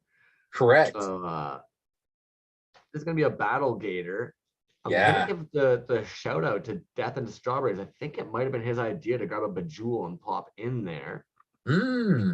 But what I fucking love about this is it starts off as that initial Gator he did out of wax, and he's been able to just keep on pounding out all these variants of that. Yeah. Gator. Now, did you pick that color specifically, or was that a chef's choice? Admittedly, I did give him chef's choice, but I had said that the ones he brought with him to oh my goodness, Designer Con or Decon, Yes, were actually a sick purple. But Sir Kerf also 5th. What do I know? So Kerf did mention this, and I thought it was hilarious because, of course, you know, of course. That's so funny, dude. not, Oh! not a peep from him, and then you say something like, hold on. Did you see what Shed Quarters just said? Oh, wow. Congratulations, man. Yeah, no shit. Okay, I'll have to check that out. I didn't see that. Yeah, man, that was a freebie for you. Yeah, what the fuck? Did you Yeah. know? Yeah, I knew. He told me what it was. I said, hell yeah. So a candy corn Halloween version. That's This is kind of what we were talking about, how it's like it is the same sculpt, but it gets repurposed and altered and switched. And like even that tail. I think the tail might be my favorite, how it's like chopped off on the zombie one, but right back there it is. Yes. Yes. So if you haven't seen Kerfloss's wax stuff like that, it seems to be that's kind of what separates him at the moment from some of the other makers, is this extensive wax process that they do that allows them to be able to do things like this, I would say. Now we all have to go watch the latest Craftsman, obviously. Yeah, that's dope, man. But those are both great, dude. I love the candy corn one, the swirl on that one is love that. Something about that white albino alligator head, dude. Right? It makes the bone pop so fucking nice. Yeah, and do you know what I remember as a kid, dude, going to the Museum of Natural History in San Francisco, and they always had a alligator pit in there with an albino alligator. And I always thought that was the raddest thing. Like, that is so weird, you know? And there you go. You got one. Fucking albino gator. Okay. Uncle Spank, Now, what's up, doggy? Kyle Kirk. Toys. Yeah. If they're hanging out in here, because there's a lot of different things in here. There's a bunch of sweet candy as well. But I got to tell you something real quick. So the stuff that he sent was actually in another box. Okay. To make that fit in there, I had to cut it out of that box and fold that box up. But that box is you need to go through that box. It's flattened in there. So there's like a note on there. So you have to, But I had to get out of the box for it to fit in the other box with all the stuff. And then, but you needed to have that box. And so, yes, there you go. Exactly. Right. Okay. The stalker care package. Okay. Which I you know what? I've got to give them credit. I Need Toys is one of those individuals who they do retain incredibly thoughtful things. I hate being vulnerable and people doing thoughtful things sometimes, but they're very good at knowing certain things, man. This is hilarious. Do you know anything about this? Did they give you any low key about what the hell this is? I did not open any of that stuff. I took it out from there and then just tried to separate it in there as much as possible. So I have no idea what that is. No. All right. So I'm going to be messaging I Need Toys later to see what the heck this guy is. Yeah, that's awesome. So there's a Bigfoot, a nice little Sasquatch guy. And then this is kind of jokes to me because I Need Toys actually tried showing this to me and I told him, no, keep that. So earlier I was showing this piece here by Monster Forge. The reality is that I Need Toys has been in the toy scene for a very long time. This is from 2011. And of course, a lot of you know that I've got quite the thing for black and white pieces. So that's pretty fucking cool that I really like Monster Forge. And admittedly, I've talked to I Need Toys about the fact I really like Monster Forge's work a lot. The fact this is actually from the Outlandish minifigure guys. This is a special ultra limited custom multi-skull figure by Monster Forge. Only 13 figures have been released in this custom set. Enjoy. Damn. From That's 2011, bro. I know, man. And I think we had talked about that before, man. He has been around like this type of stuff for, gosh, dude, almost longer than anybody that I know. You know what I mean? That's a long time, dude. Like I'm just not even 3 years into it, and he's on like what year like 14? That's crazy, dude. They've gone on in that amount of time. It's nuts. See, Yeah, look, even man. Monster Forge is like, whoa, what the fuck? Yeah. So Monster Forge, I normally don't talk too much about this. I have a little collection that I call my power shelves. And what is actually really sweet that KagekiToys just did here is that black and white pieces go on that shelf. And so he basically just ensured that you have a piece with some very powerful toys up there and a very special shelf. So that's really, really cool, in my opinion. That, yeah, you owe your buddy KagekiToys a drink, or vice versa. I don't know. I guess I owe you guys some drinks. Yeah, Monster Forge. I've been making and selling toys since 1998. Wow. Damn, dude, that's crazy. And of course, like, so you've got one of these guys, man. So if anybody who hasn't made it over to KagekiToys' page, Mm-hmm. you gotta get yourself one of these.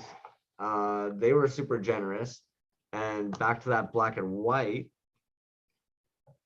dudes. Like, Oh, got nice. some nice white splatter on there, that galactic aether dust up in the screen. And of course, like for anybody who's kind of like, it's an R2D2 basically on a Game Boy, but it Yeah. also is very similar to like another R2D2 bootleg that would exist out there in the world in like a little tiny La Guerra de Galaxia. But this was KagekiToys' first toy release. So even consider this dude's been in the toy scene for That's this true. long. And he comes and he hangs out with us on Thursdays.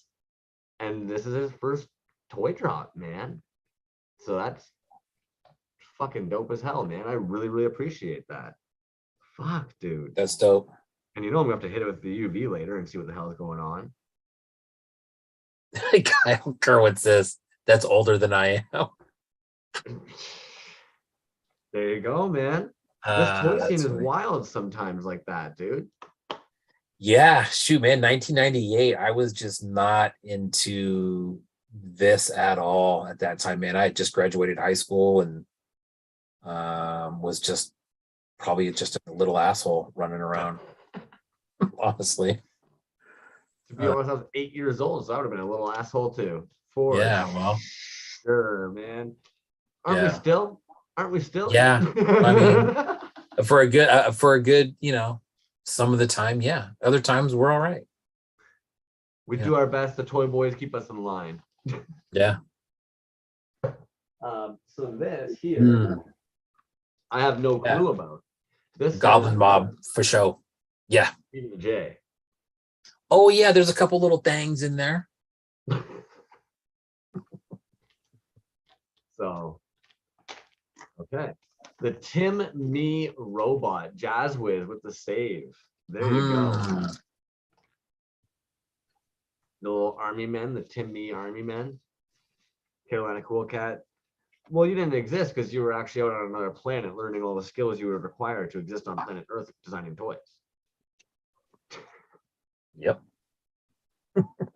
So I know who this chap is. Why is he here? I had that made for you like months. I don't even know when that was, dude. I believe it was when you were living at your other address, possibly. And Not in North Bay still. I don't know, but I think no. Okay. But I think you had moved, and then that's where that one kind of fell off. And then I had another box that I was just putting stuff in. That's made by Hurt Toys. Yes. It was just I love that figure when he came out with it, that El Solo Lobo. And it's just that nice black and white pour, which, you know, I don't see a whole lot of that, but I know that's your thing. You know, I almost feel bad every time I do it because it's actually a pain in the ass. The amount of times I've had artists tell me, dude, I swear I tried mixing the black with the white, but either the black dominates or the white dominates, and they were very like, it is kind of a piss off thing to ask.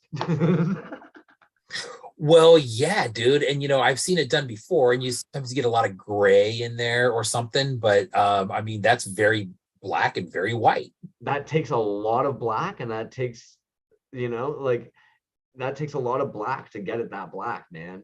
That's fucking wild. Hurt Toys is something else. If you guys don't have a Hurt Toys piece, get on it. Yeah, I love his 3.75. The magnet work on those is always really, really solid. Well, Yeah. he's got a bit of everything, man. I can't wait to see what the hell he does with the Apocalyptico show. You've already seen it, haven't you?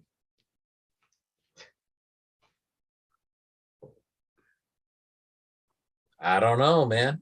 I couldn't even imagine being able to. I don't know if it's something amazingly dope. I mean, we only have that other crazy, insane piece you just did for you to really go off of what might be out there. Yeah, that was dope, and just yeah. So Hurt Toys, and then any clues of what I'm about to dive into here? Gosh, no.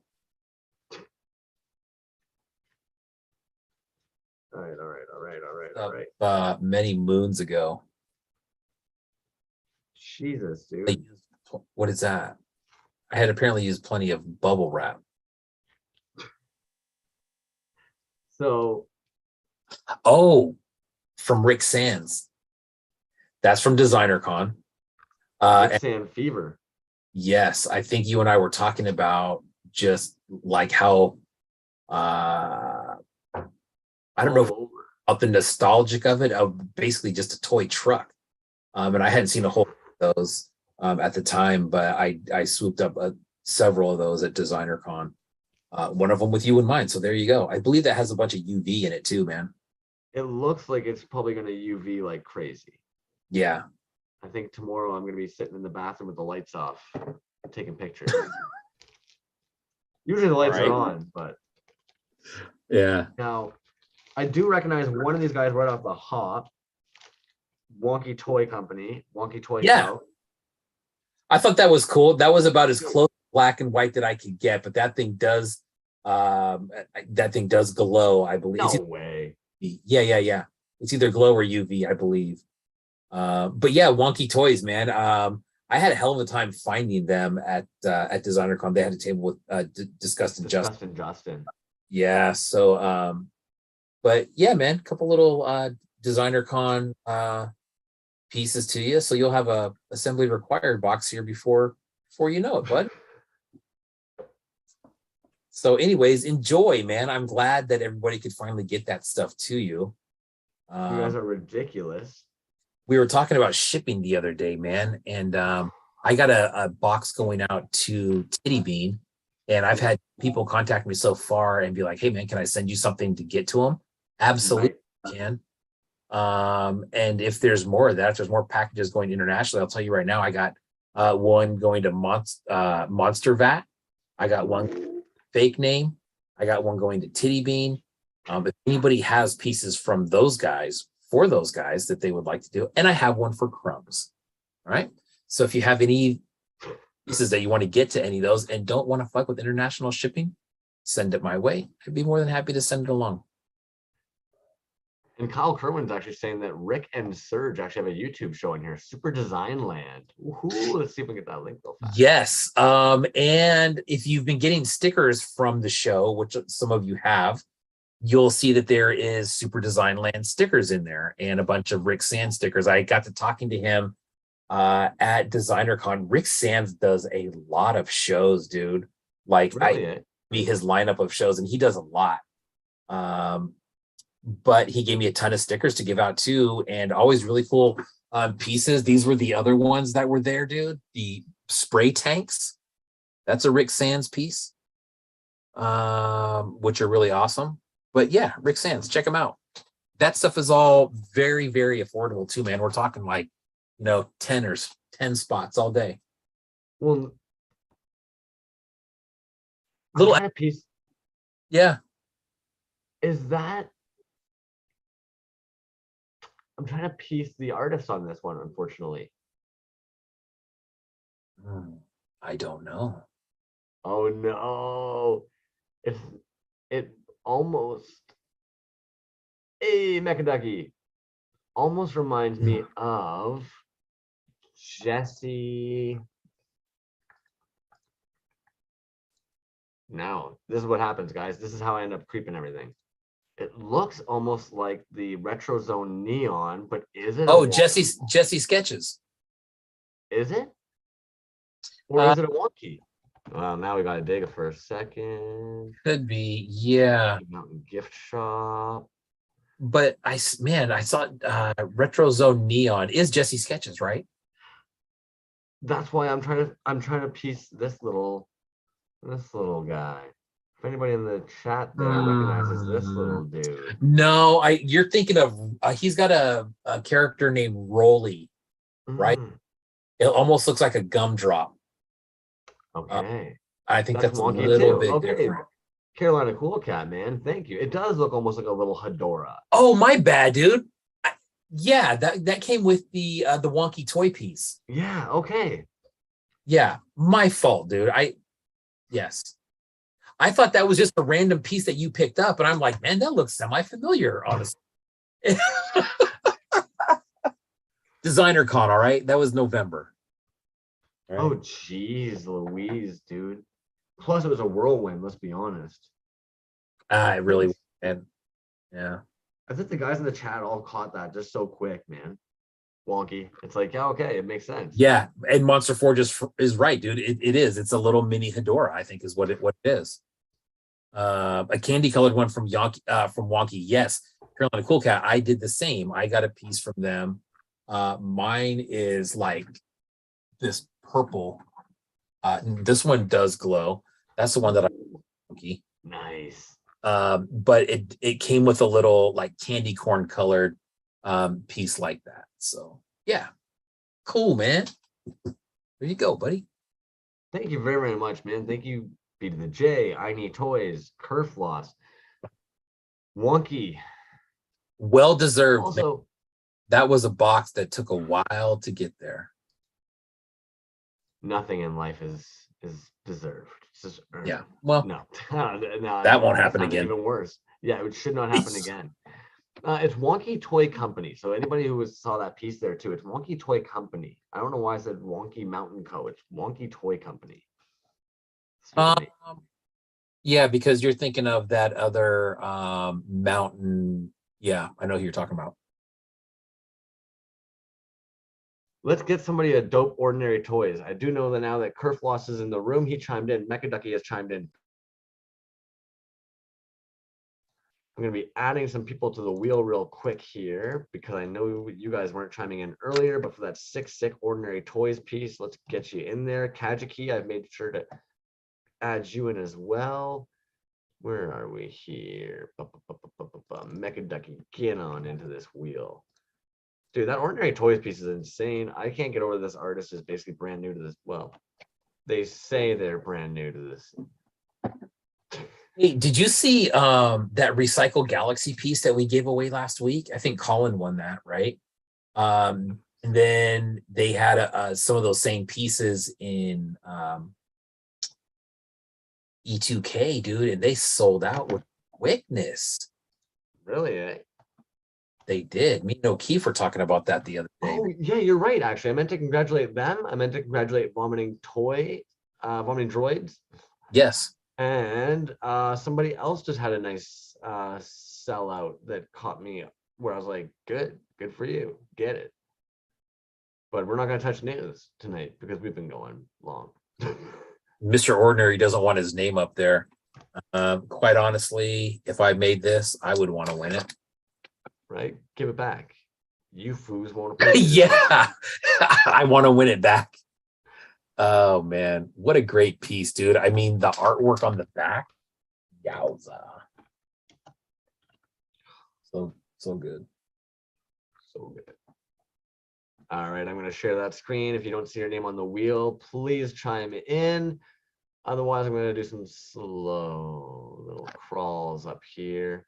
I do know there's a bit of a delay, so please don't get incredibly angry if I somehow accidentally miss you guys in the time that it takes. I've got Shed Quarters, Carolina Coolcat, New Transylvania, Brett Porpoise, Jazz Wizard, Johnny Marbles, Bootleg Toyco, Folklorian, Zimmet, Blesh Sedvik, Von Fake Name, Pocket Salsa, Suki, Jacques Skavix, Bliss Reception, Maximus Padden, Tone Twisted Tiger, Will Krapinski, Who the Fuck Are We, Mike Strafford, Fenton Owl, Death and Strawberries, Dre ZZ, Rec Shop Resin, Reichel Cycle Galaxy, Burial Boba, Nim Studios, Monster Bat Toys, Street Fight SPDX, Chrysosaurus Rex, Crashman 27, Vomiting Droids, Monster Forge, Goblin Mob, Calico Chris Tattoo, Bubba Drock, Terrible Toy Works, Yenner Ballamy, Mikhail Frenetic, Recollection Toys, Kajiki, Kyle Kerwin, Mecha Ducky, Kerfloss. If you have not heard your name called, please come down to the office.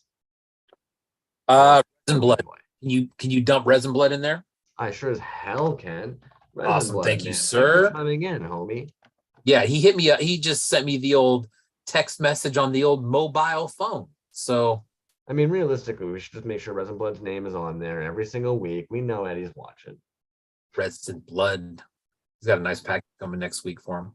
I thought you were just gonna say he's got a nice package. I mean, I knew that you really liked running into him at all these conventions, but I didn't know there was extra shit happening. You know what, man? I've rented him probably three or four times now. Congrats on ZoloCon too. I believe that show was last weekend, or maybe it's this coming weekend. But ZoloCon, this coming weekend, I think. That should be Yes, cool. I'm glad you just mentioned that again, man, because we were gapping on that, unfortunately. Yeah.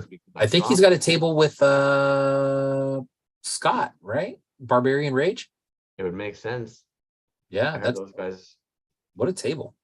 What a table. Barbarian Raid, another example of a legend. Indeed. All right, I'm giving this wheel a spinaroo. Who we got? Who we got? Who we got? Oh, Last week in Snapples. February. I don't think I don't think Zymaco has won a single thing yet. That's fucking dope. Well, no, Congratulations. I'll tell you what they did win, and no bullshit, Zimitco might have the best collection from us at this point.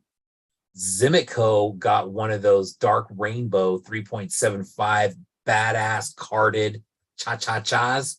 Yeah. Right? And then that, whoo, doggy. Like, only if you had a collection with two pieces in it and it was this one and that one. I mean, that's some of the best card work in the game. Congrats, Zimitco. That'll be coming to you. Woo. Right?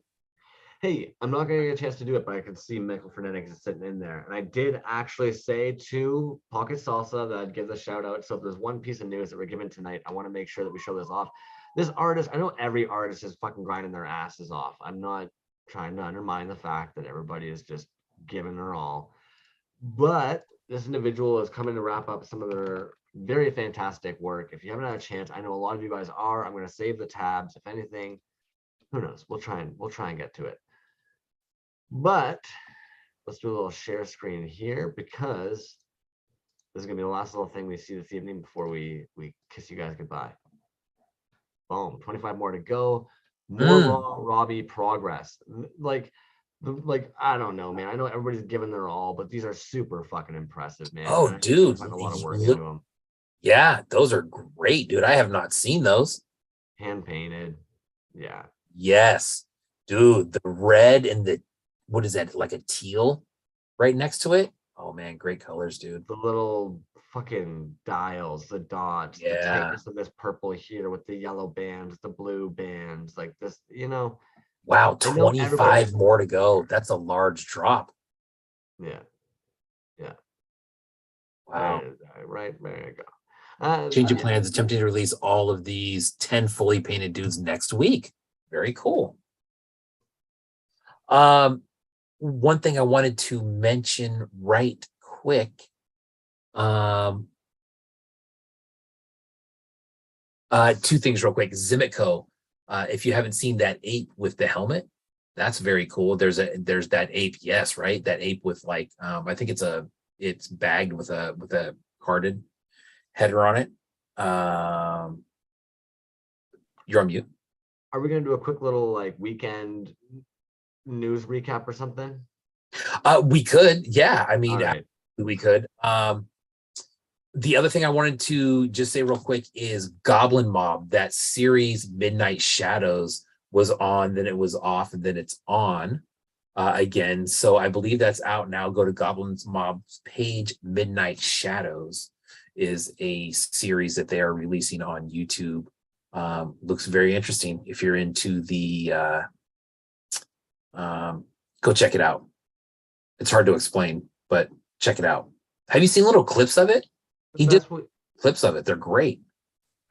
Imagine something like Adult Swim, and then something like there's a show that's like, I think it's called, oh fuck, infomercials. Imagine almost like an Adult Swim, their infomercial segment. It's kind of that. It's like that similar, kind of like somebody's telling a story. There's animation. It's not too long. It's digestible. Yeah. Cool stuff. Yeah, and it's all very like based around like horror, kind of like creature, supernatural type stuff. Yeah. And from what I understand, maybe I'm wrong, maybe some of them will diverge, but I believe they're to do with firsthand experiences as well. Yeah. Correct. There was a reality aspect to it. So yeah. Zimico, congrats on that one. We will probably discuss doing a little weekend thing. We will keep you guys in the loop if we figure that out. And then we'll touch on a bunch of little accounts, that was the dumbest thing I said. Little followings, people who don't know about big old dope accounts that have tiny followings at the moment that we need to get the fuck up there. Is that more polite? I don't know what the fuck I'm saying at this point. Yeah, start with who the fuck are we? Okay. That was like 400 something followers. I've actually probably got a list of like 10 artists in our tabbies here to drop. So yeah, we'll get together on the weekend and we'll discuss it even more. Goblin Mob says paranormal experiences. Paranormal was the word that I was looking for. Thank you, kind sir, for that. You down to wrap her up, man? It's the only thing left to do. Thank you, Kajiki. Apocalyptico 2 next week, next Thursday. Check it out. That's it. And lovely humans, I'm looking at the work here. Thank you very much. And I'll probably send you a DM in the next few minutes as well. It's been a lovely night. You guys in the chat are always fucking killing it, man. You guys make these fun as hell. Have a good night, everybody. Absolutely.